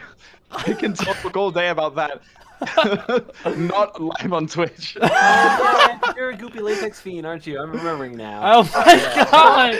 You can't just Yeah. say that! Oh, You cannot that's I remember say you. that. What? Oh my god! You know, like, God. I feel like we're kind of two pieces of the plot in terms of like, No. like what caught our interest early on. You know. Yeah, baby.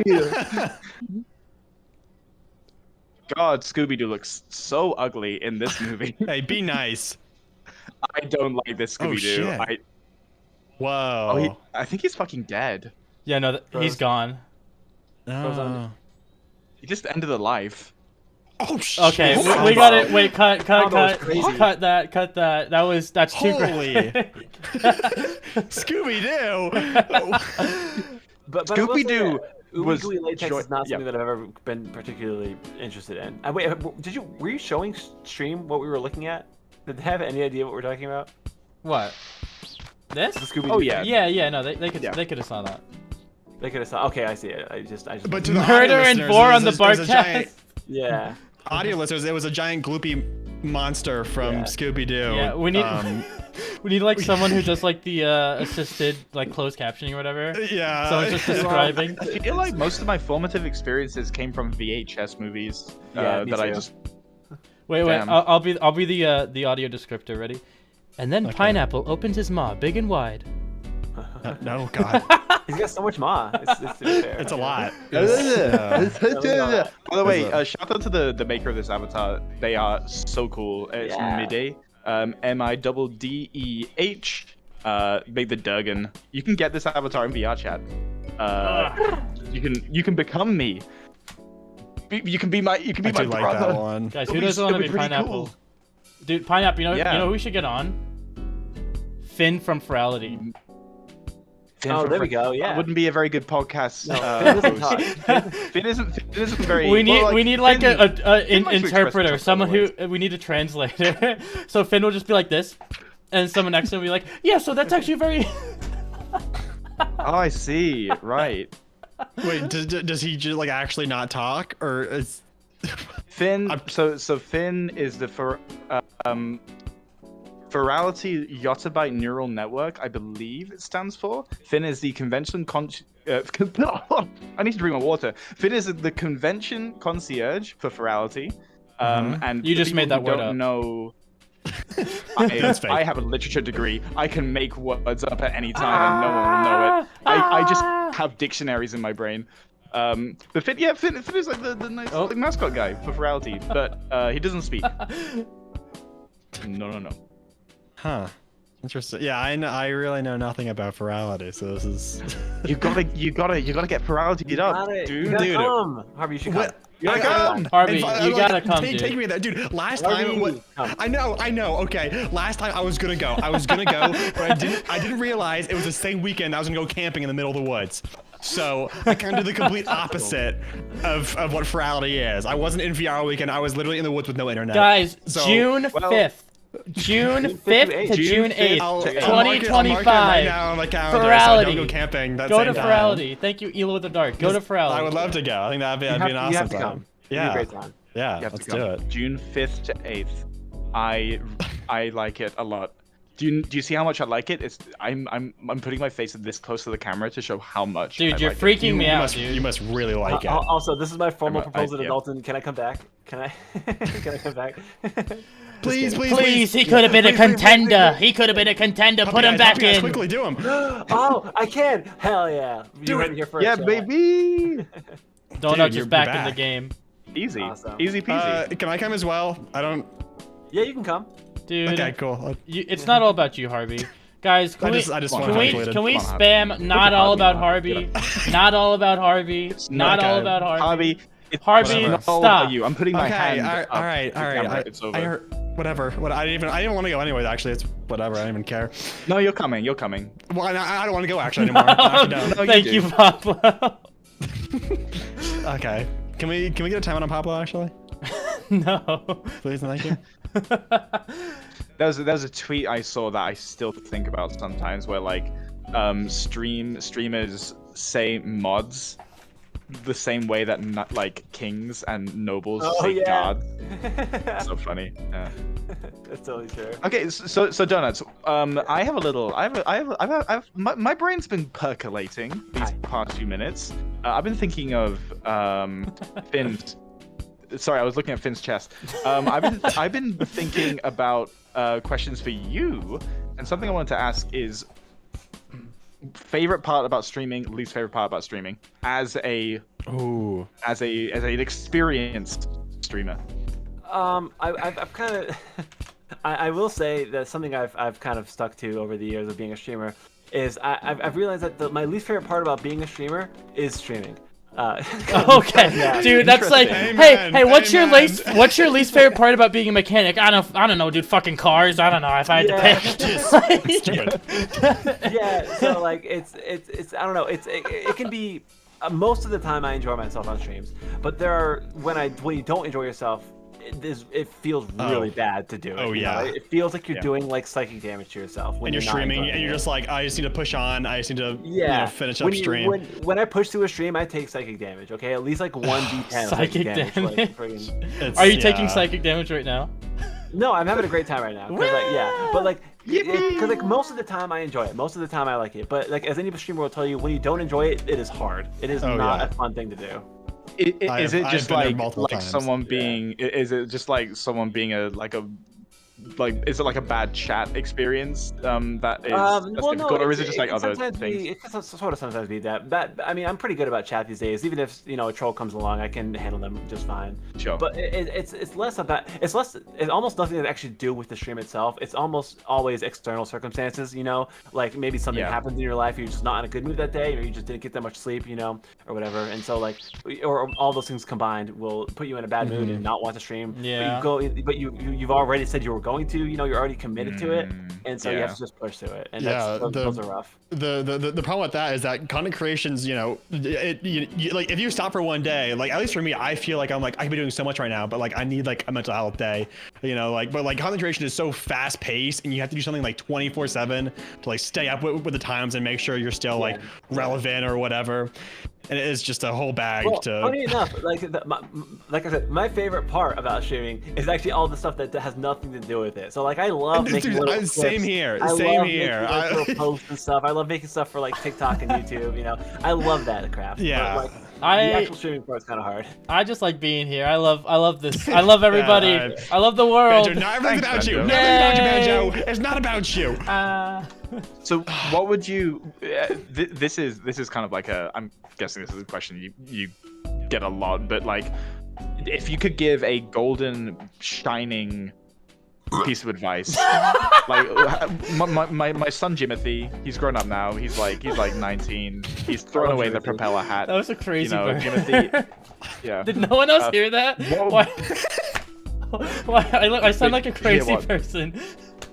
I'm just laughing. No, dude, you're crazy. What was the question? I missed it. I'm sorry. Sorry. What would you give my hypothetical 90-year-old son Jimothy? What advice would you give him if he wants to become a streamer? Start early, start now, and then also take advantage of all of the different platforms outside of whatever your primary, quote-unquote, primary content platform is. Use YouTube, use TikTok, use Twitter, use Blue Sky, use whatever is contemporary and popular at the time, because that is where you're going to bring in the most of your viewers and most of your interest. It's not just going live on Twitch. People go live on Twitch all the time without doing without any of the extra work, and like they wonder why they don't get any viewers, right? It's because you don't get viewers from Twitch. You get viewers from everywhere outside of Twitch, and so that's how you got to bring people in. And if you stick with that strategy early on, then you're destined for success. Thank you, Husky Dexter, for the follow, guys. We're getting a lot of follows. Yeah, I noticed. It like won't stop. It won't. People are still saying Banjo. Donuts, I had a question for you. So during your streams, do you have your viewer account on or off? Oh, I have it totally off. Yeah, on all. Totally off. Okay. Okay. You're not crazy. Cool.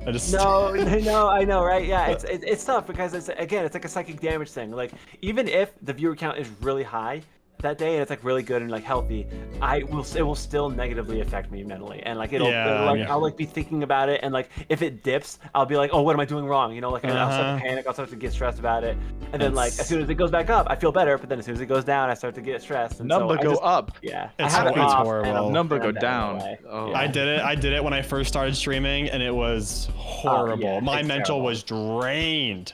Yeah, it was bad. Yeah, I imagine it's like in the same sense, it's sort of bad when it's sort of. I try never to tell people off on my stream because it can make or break, whether or not someone likes you, and it continues to watch you. But when somebody comes in and they say how many viewers I have, I try to tell them not to say that because I'm like, I always go like, hey man, like I don't like to know about that. In Banjo, go insane. In Banjo's personal life, I've streamed like a few times. And one time I got like 1 viewer, and then they sent something in chat. I was like, "Oh my god, hi!" And then it went down to 0 viewers again. The joys of starting out streaming when you're just talking to yourself for hours. Yeah, that wasn't fun. That's really tough. Wait, to go back to the advice thing real fast, just because it's on my mind now. Oh yeah. So like you should it's for the best that you don't ever start streaming with 0 viewers. You want to avoid doing that. You want to start by talking to your immediate friend circle and then promoting it, you know, and like telling them, hey, I'm streaming, you know. That's what I did. Yeah, try to guarantee yourself an immediate viewer base, you know. So my first stream, when I first started, I had an average of like, I think like 9 or 10 viewers for my very first stream, and like that's good because like that was like me talking to all of my like people, like my friends I had in VRChat or whatever, you know, and I told them, I was like, hey guys, I'm gonna be streaming, come along, you know, and come hang out. And so like, and like you might think to yourself, oh, like this is gonna be hard to hear, but if you say to yourself, I don't want to do that because I don't want my friends to know, or like I don't want to promote myself or look like, you know, grimy, streaming is not for you if you aren't capable of telling your friends that you're streaming. I'm sorry, like you need to be good at promoting yourself, and you need to be fearless at it, you know. Preach. Yeah, no, 100%. Yeah. Because I remember when I was starting it, like it's embarrassing to a degree when you tell your friends like, hey, I'm streaming, you should come by, and then they like come in your chat, and it's a little awkward, but it's definitely worth it. Like yeah, it's worth it, and it's something it's never gonna stop if you're going to be a successful streamer. You have to be able to get over that feeling, you know. Yeah, I mean, if you're like a little awkward streaming for your friends, then streaming for a bunch of strangers is going to be a lot harder. Yeah, exactly. Yeah. Thankfully, none of us have that problem. We're not awkward at all. Do we want to open up for some chat questions? Sure. Yeah. Yeah. Do people want to ask some questions? If you guys have any questions for Donuts or anybody else on the panel, then drop it. Oh, this is a reminder that I can't in my VRChat prison, I can't read chat. So if there is a question directed to me for whatever reason, then please convey, you're in. I will absorb it. You're in like Siberia in some basement somewhere. Also, it's so long. I love it. Sorry, and on top of tails, I also really like snouts. I like it when somebody has a I long face, love you know? snouts. Wait, Donuts. Yeah. Can you rate my snout? Hi. Can you rate my Your snout? snout's kind of weak, but what the really fuck? Good, right? Look at it. You It's can't, so big and, like, dude. You should've seen the snout of my older Whoa! You can't just like, say my look at snout is Pineapple. weak and keep talking. Pineapple's got like such a well-endowed face. Like it's so long, right? you. I love So that. nice. It's so thick too. It's my favorite. Dude, my old model had the biggest snout, and then I just scrunched it in. You gotta unscrunch.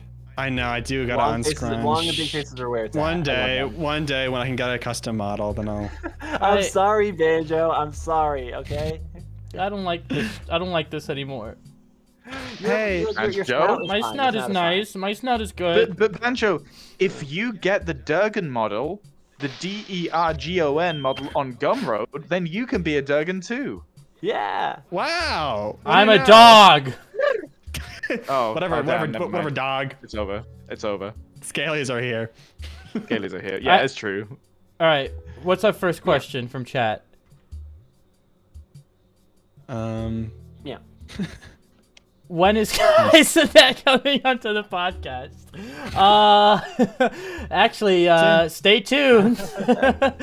Stay tuned for next time. Yeah. Well, I actually have another question for you, Donuts. What's up? When did you like start streaming, and who kind of like inspires you to do it? I have been a content creator for a very long time, but as far as streaming goes, I think I started 2020. Yeah, it was when I started like really going heavy into streaming. I was a good time to start streaming. Well, yeah, it was a good time to start streaming because everybody was inside, right? And that's a big reason as to why I kind of took off in my original OkayDonuts Thanks for the form. follow, everyone. So like before I was OkayDonuts the snake, I was OkayDonuts the man, and I saw like I was annoying, right? Oh God. I just used the webcam back then, right? And I was just, like, same here. Yeah. I did the same thing. Yeah, and it was around 2022, 2 years later, when I finally made the jump to VTubing instead. So yeah.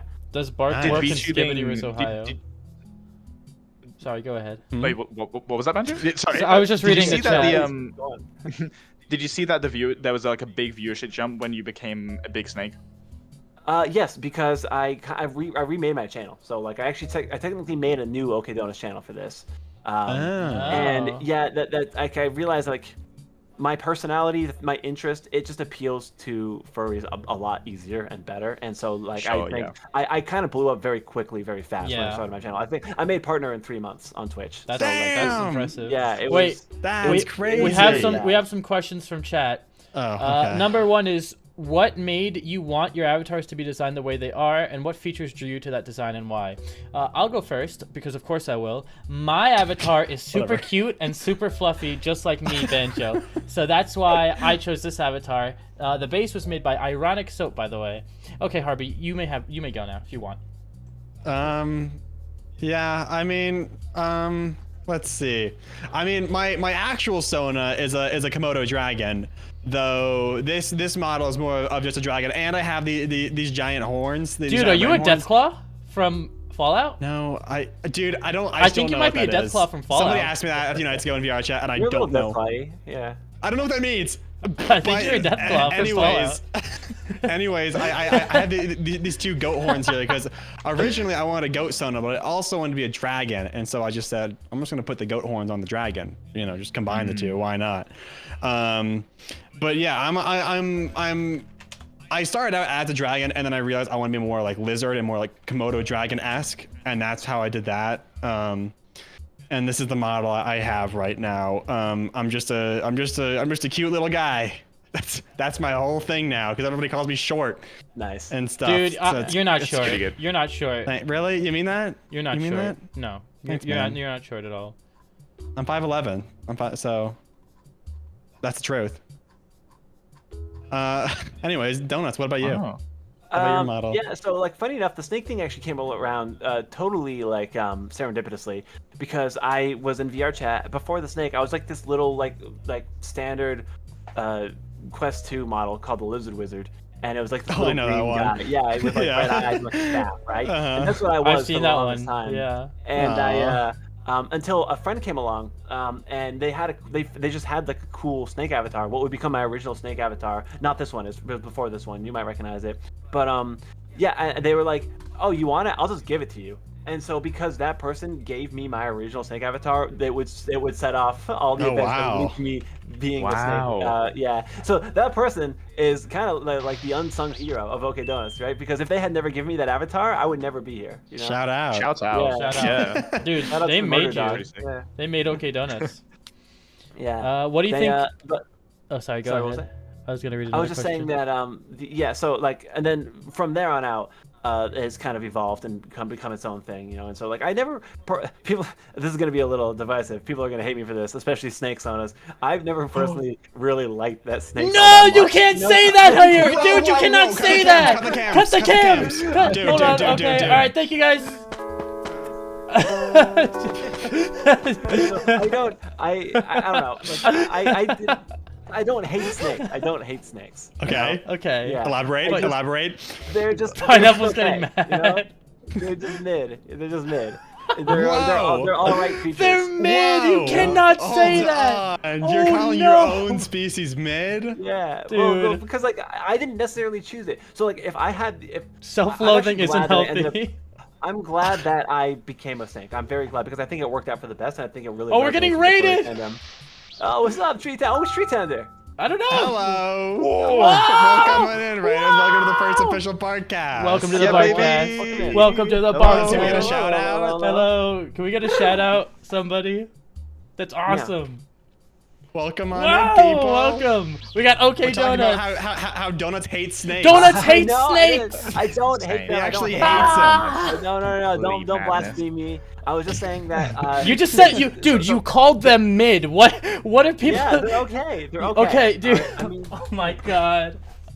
so like, so I don't know. I got bit by a snake once when I was a kid. Okay, I get it. Oh. I get it. You're valid then. Trauma. Yeah. Yeah. Well, no, it wasn't even that bad. Like I thought it was fine. Like I've always been Thank kind you, of fearless Tree from Tender. like bites and needles, you know. So like we never got my blood drawn as a kid or whatever. I didn't care. Like I thought it was fine, you know. That never bothered me at all. And same with getting bit by creatures. Like I got bit by a few animals growing up, and the snake was one of them. That's probably actually funny enough. I only realized this recently. When I was a little kid, I used to draw a comic. It was called The Snake Called Calvin. Snotted ass. And that was like when I was a little kid, and only like way later would I end up being a snake person in VR. So that's a little bit of a prophecy right there, which is weird to think about. What context did we Whoa. miss? We're talking about snakes and how much Donuts Yeah. has trauma surrounding snakes. I had none. Actually. So, when are you secretly a snake? Like when you got bit by it? Is it like Spider-Man?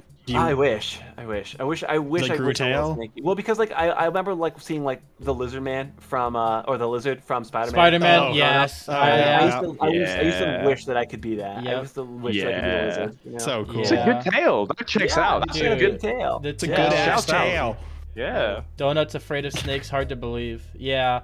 Yeah, dude, you're shattering is this so gonna many be the title of the perceptions. pod? Is this Donuts Yeah, hate sorry, Having the snakes. thumbnail? So Donut's afraid of okay, snakes. well then Donuts, if you were to be any other species for your persona, what would you be? I think I would have been something, obviously something with a big tail. Okay. I'd something like a dragon or like a dinosaur. Sometimes I've always loved scalies too. Can I make a suggestion? Or Don't a say dog. bird. What's up? My suggestion would be fluffy dragons.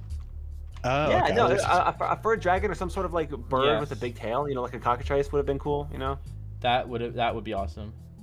because I've always really liked beaks too. I like birds and beaks. Oh, I don't want to have a bird sound so bad. An eagle was like my original favorite animal growing up. Yes. Fur dragons. Yeah, dude, they're like dragons. Ah. They're like dragons, but get ready. They have fur. Amazing. Amazing. What's the term for them? Is it just durgs? I don't. I think it's just like fur dragons. I feel okay. I think there's some kind of term for them. I don't know. Sheps. Contender. Who knows? Do we have any more audience questions? We probably missed a few. Yeah, we definitely missed a few. We got a little missed a few, excited. Have you guys seen? Well, I kind of distracted you guys with your junk. Have you guys seen the Yeah. trailer for the Bad Guys 2? Nope. Do not. Yeah. Sorry to all the raiders in chat here. We are opening up the floor to any questions you guys have for us, for Donuts, for anyone in particular. Yeah. Drop them and we'll answer them. Just not like, don't make them weird. Thanks. Don't get too crazy, you crazy kids. Come on, I see. guys. I'm watching. I'm observing. Give me 1 second. I'll be right back. All right. Okay. Donuts is a hard man to have on. Dude, Very this guy busy. doesn't like snakes. Can you believe that? I can't believe it. Wow. So Banjo wants to talk about Bad Guys 2 so bad. I know he has the trailer. It's funny you mentioned that. Pull up the trailer. Oh my gosh. It's maybe the 5th time I've watched it. Wow, guys. Look. We're not sponsored by them. No, we are. We are sponsored. No, we're not. Oh my god. Wow, this looks cool. I haven't. DreamWorks. I know John. I know John DreamWorks is watching this. You can sponsor BARQ. You can do it. Yeah. What is your opinion Can on we get- headaches? Can we get Banjo in the movie? Yes, we are actually. Yeah, go back to that the was movie. that's a leak. Banjo's gonna be in Bad Guys 2.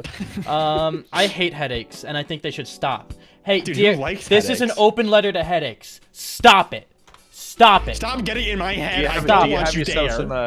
Do you have yourself some good hydration there? You got yourself some water. I love water. I need some water actually right now. You know what else I love? Yeah, it's I love furries. Everybody I chat, got drink you. water right now. Water break. Water break. You guys have been listening for too long. Thank you, Dusk All right, Dirk, beef for the and water follow. snakes. What's up? Ah, welcome back. Hello. Yeah. We were watching the Bad Guys 2 trailer while you were gone. What do you think of it? I haven't watched it yet. Me neither. But I haven't watched Pretty Bad good. Guys 1 yet either, so. Yeah, this guy's Am I really a Oh my furry if goodness. I haven't seen the Bad Guys? yeah. Sorry, you're only a furry if you've consumed Yeah. certain Yeah, furry media. media. Water break. Yeah. Yeah. Yeah. Any other I'm slipping down right now. Oh. any other questions? Dude, we have Banjo, who's incredibly famous, me by the way. Harvey is alright. OkayDonuts What the is here. hell? I forgot your name, I'm gonna be honest. Yeah. I don't remember who you are. But we have Pineapple. Any questions for us? Like this is a crazy opportunity. This is like I can talk to you about Bionicles and Yeah, Scooby-Doo 2 I Monsters can on go the off Leash. about Bionicles too, if you want. We want to talk What? about Oh, Bionicles. okay. Like, Oh, I God. don't remember the name, but there was one sick-ass Bionicle from the underwater thing where they went underwater, and he had like a chain and like a big spiky dog with him. That was my Pineapple. that was, Would you like, marry a this really good one. Bionicle? I don't like his face, man. I don't like that. But what about I don't like. what about the underneath weird the mask? hiding Isn't that thing just a going on. mask? No, well, underneath the mask they have like a puckered like plus Yeah, mouth. they got like a weird face. thing? Yeah. It's not on. I need to have a level of physical connection in order to consummate a loving, intimate relationship. And I don't think Bionicles can provide for me the essential aspects of a relationship dynamic that I'm looking for currently. Oh. I just don't see him. I'm trying to think of other like characters like that like kind of got me going. You know, when we were younger. You know, Yeah, you know the same way. Like, Yeah. or just like you kind of like it just made your heart flutter a little bit. Like you got a little bit of a crush on him. I mentioned Cell from DBZ earlier. There was more though. Other like creature characters that like you still like. It's really interesting. So many, but I can't think of them. When you see these kinds of characters, you have this like, you get this feeling in your brain that you just don't know how to process it, but you're like, I think it's cool. Yeah, And I know that's what like you the mean. most you can articulate it. I'm getting it's really some cool. a few questions. I don't want to miss any more questions. Yes. Someone said, "How the heck do you balance on the knife's edge of being 80 energy and being stream friendly?" Asking for a friend. We talked about this earlier, I think, right? It's a good question because I don't know how I don't know how I manage sometimes. Yeah, basically, just say whatever you want without any regard for consequences, and nothing can go wrong. Like, perfect. Yeah. That's how it works. Wow. Yeah. What other questions have What we got, flavor Banjo? Jolly Rancher would you be? I would be the orange one because I'm orange. There's no orange one. Are you serious? Okay, to be honest, not an orange Jolly Rancher. can I have a British moment right here? What the hell is a Jolly Rancher? Like, actually, Oh. what is a Jolly it's Rancher? candy, and it's the best candy ever, and you're Oh, fired. imagine the worst candy you've ever had in your life. That's Donuts! You're There's fired! some conflict here. Yeah. It's just That's like some, a hard tension. fruit candy that you just suck on. You don't bite it. Don't ever bite Jolly Ranchers. I bite them every time. I don't have teeth anymore, but I do. Yeah.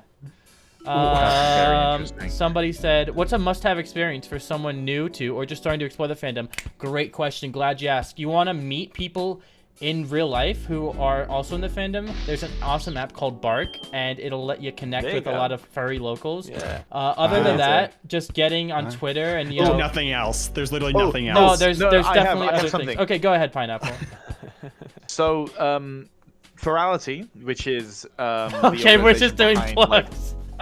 No, for real. Like, not even if I weren't associated with Ferality, I would genuinely recommend this for someone who is new to the fandom and wants to meet new people. I'd recommend Ferality it. do a new player night every I believe it's once monthly on a Saturday. Oh, really? And the new player nights are designed for people who are like first getting into furry stuff, first getting into VRChat, want to learn, meet other people, and like connect with people like them, right? And it's a like controlled environment that's moderated, it's chilled out. If you have a decent PC that can run VRChat, I definitely recommend going into VRChat for it, because that's going into VR for it if you have a headset. If you don't have a headset, you can still access these instances on mobile. You can look up, you can go into the Ferality Discord to learn more about that. But if you're a new furry, go to those new player nights. It's fun, and it's a really good way to just meet people in an environment that you know isn't like bad. It's not like, because there's like two roads with VRChat and stuff like this, where like you can go to the Black Cat public lobby and then get racial slurred by a 13-year-old. Nothing good happens in the Black Cat public Okay, lobby. great. Yeah. That was terrible. I'm never using VRChat again.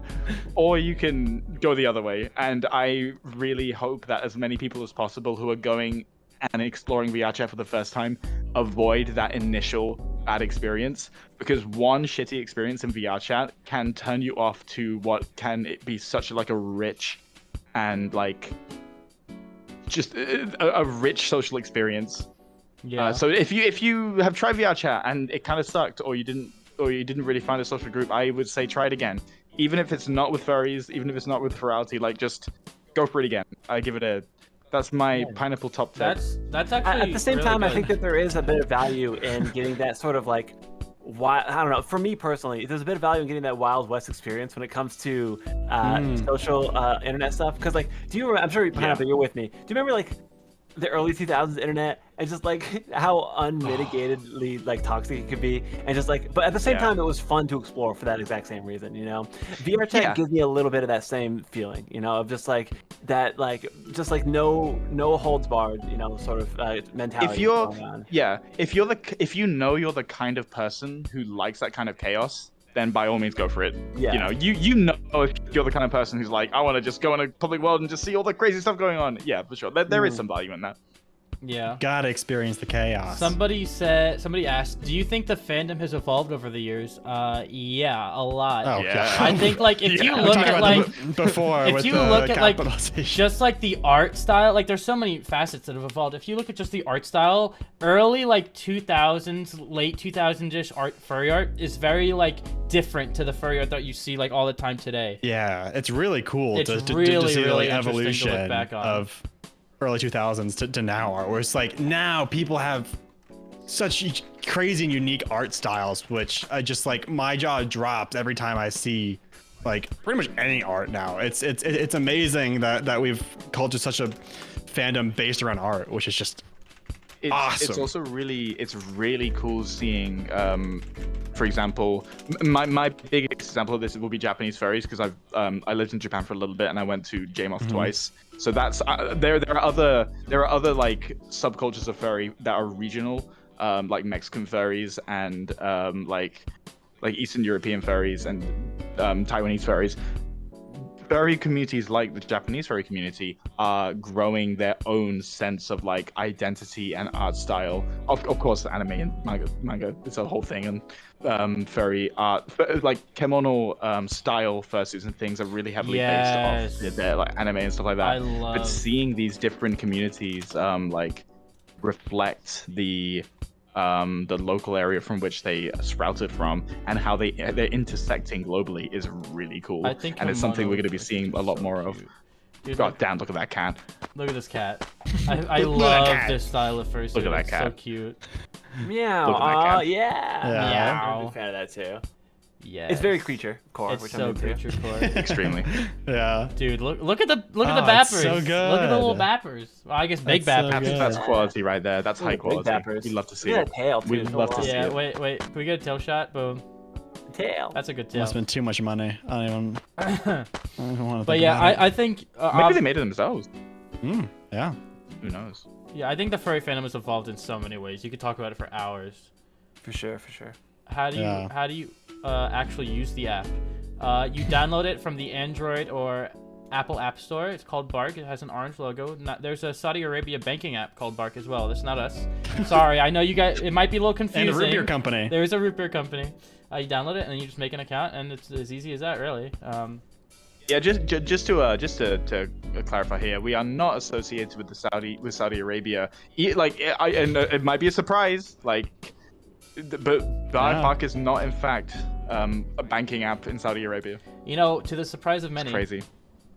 To Yeah. people who are in chat trying to figure out their banking, this is not the stream. Yeah, it's like how do I like access my account One of the online? questions. Wait. Let's move on to the crypto portion of the podcast. No. Guys, have you seen Binance lately? Stop right there. Like just like Banjo, like all this furry stuff is really interesting, but I just want to like access my savings in Saudi Arabia. This is really cool, man, but seems a little unconnected. you're in the wrong stream.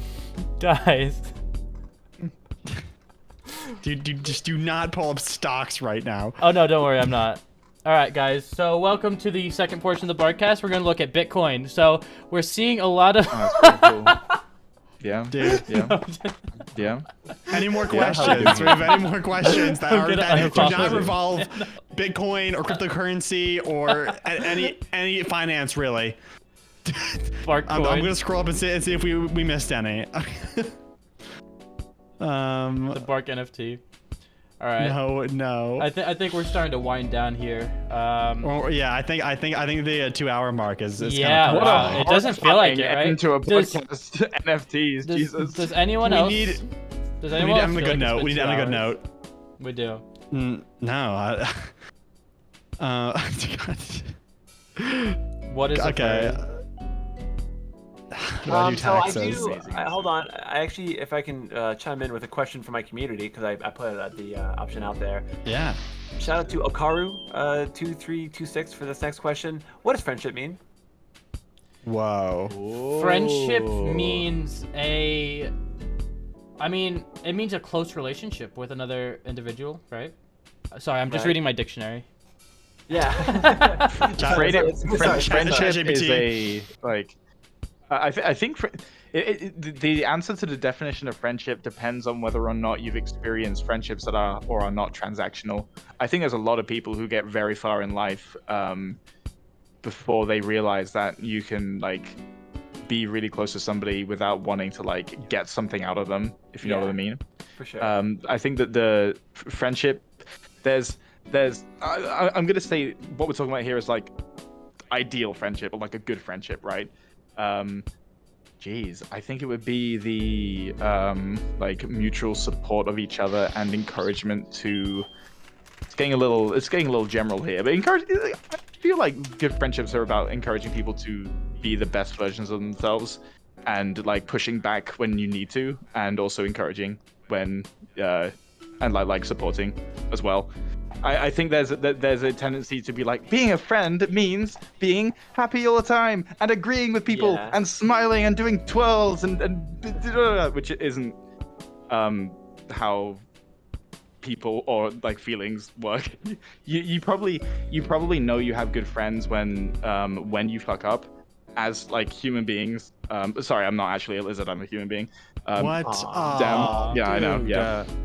whatever. In moments like in your life where you make a mistake, and you will make a mistake at some point for whatever reason, whatever way. If the people around you are supportive of you and tell you when you made a mistake and like help you rectify it, or like even maybe get a little bit mad at you, then that's actually probably a good thing if you trust them. Friendship's based on trust, right? It's and like and then, it's a case of that's kind of like, because I was thinking about it too. I think that friendship is somewhat of a guarantee that they won't abandon you even when things get hard, you know, even when you maybe disagree or whatever. It's the idea that like, because like a stranger, you can just disengage, right? Yeah. And it's like if you don't agree, you can just never talk to them ever again. I think a friend is somebody who, even if you don't agree with them, or that you find yourself in rough times, you're not just going to abandon them. You know? Because you've kind of chosen to stick with them despite your differences. Through thick and thin. I think another somebody thing drops you like. Another thing that's super important for me is just the ability to be myself. I'm someone who can be super eccentric, and if I'm able to find people who are accepting of that and aren't judgmental, I think that's like instant friend. It's like you know how you have instant ramen, instant friend. That's super important. Just pour some boiling water on No, them. No, not that part. Not that part. Just the name. Wow. Harvey, you scare me sometimes. You know, like I say, friendship is magic. Dude, that's My Little Pony. Oh, sorry. There's many. That has some real pipelines to Furry. Nah, that's a whole other podcast episode. Yeah, that's Yeah. next time we'll talk more about that, maybe. Yeah. Donuts. Thank you, Kievich. Jolly Ranchers still suck, but thank you, I appreciate that. Wow. Okay, dude. So Licorice. You're like what? You're like catching the ball and then you're just opening your palm. Jesus. Look, you can't tell me that. Man. Look, freaking Jolly Ranchers, they're literally they try to kill you when you eat them. Okay. Dude, you really hate Jolly Ranchers. What the heck? What did Jolly Ranchers do to you? They are the worst cooking hazard ever. First of all, and second of all, it's not even worth trying to put up with that because they suck to taste anyway. What? Okay, I need to try them now. Dude, I need to. And also, they get stuck in your teeth so bad. But you better bring a toothbrush, Pineapple. Okay. Oh my God, Donuts. Oh, Jesus Dude, Christ. snakes, Jolly Ranchers. I guess they just don't. Hey, wow. This is. You really hate Jolly Ranchers. Licorice is also pretty low tier candy. I won't lie. Okay, that's where I have to. This is where I have to step away from our friendship, Donuts. Yeah, me too, Licorice dude. is Licorice pretty magic anymore. cool. Come on now. Okay, I've had one good type of licorice, and it was like this Australian licorice that used to sell at a store near me, and I really liked it. But apart from that, Berners all sorts. I'm sorry, what was that? Was it Berners all sorts? Perhaps. Berners all sorts. Let me look it up. Berners all sorts. So like BERNERS all sorts. SORTS. All sorts. Okay, I'm looking it up. Berners all sorts. Okay, I'm getting a breed of dog. I don't. Okay. I don't think that's it. I think I got the name wrong. Okay, but, Yeah. like if I'm at a con and you're at a con, I will give you this licorice and I will say this is the real licorice for real, I was gonna and say, then you'll eat it and you'll say delicious. Stuff like, okay, tell me if I'm wrong here. Twizzlers are awful, right? They're just bad, right? It's not just me. I love Really, guys? Twizzlers. You like Twizzlers? Are terrible. That's like Can the- I? that's like the Can lowest I? thing to get. Okay, Twizzlers are okay, literally like okay, a okay, snake tongue, okay, man. okay. Can I say suck. something without people getting mad? Yeah. Twizzlers are actually really good, and if you hate them, it's because you've had too many of them. You need to chill and then come back to them later, because it's one of those things where if you have too many of them, you're not gonna like them. So you I just think need I to ate one take a break. Twizzler when I was a kid and never again. So You I have don't them in think that really holds doses. up. Try it again. Your taste buds will probably change. No, I know exactly what I can imagine what it tastes like. And it makes me uncomfortable just thinking about Okay, it. do we- It's awful. Are you a picky eater? No, actually, I'll eat mostly anything. Oh. Dude, will Except for you Except eat? for Twizzlers and Jolly Ranchers, I guess. Will you? Yeah, I'm gonna make a Vore joke, donuts. yeah, please. Oh God. No. Not do it. Okay. Would you eat chat? Oh, okay. Whoa. Yeah, sure. Any volunteers? You know who? I don't voice think choice you're gonna find a recognition? shortage of that. Yeah. Anyone? Yeah. What, dude? What a way to end the podcast. Yeah. Yeah. Do we want to start doing closing Yeah. remarks now? You think we're file and standard licorice will never come within proximity of my mind. Thank you, Kivich. Thank you. Yeah. no, it's fine. whatever. All right. Who wants to go first? Who wants to close out? Who wants to do a little closer roser? That's what I call it. I can do something if people that's fine. Okay. It's all you. Okay, I'm gonna get close to the thing. Oh. Denizens of Twitch.tv, thank you for providing unto us your attention and questions and responses and generally being a lovely chat. Thank you for joining the first BARQ episode. Number one. I'm a rotating host, so I won't necessarily be here next time, but In the future, at Banjo some and point. Harvey, our esteemed, our glorious hosts, will certainly be here next time. I also want to say for sure, thank you so much, Donuts, for like giving us so much of your time in the preamble towards this actual thing, and then doing it. That's really, really cool of you.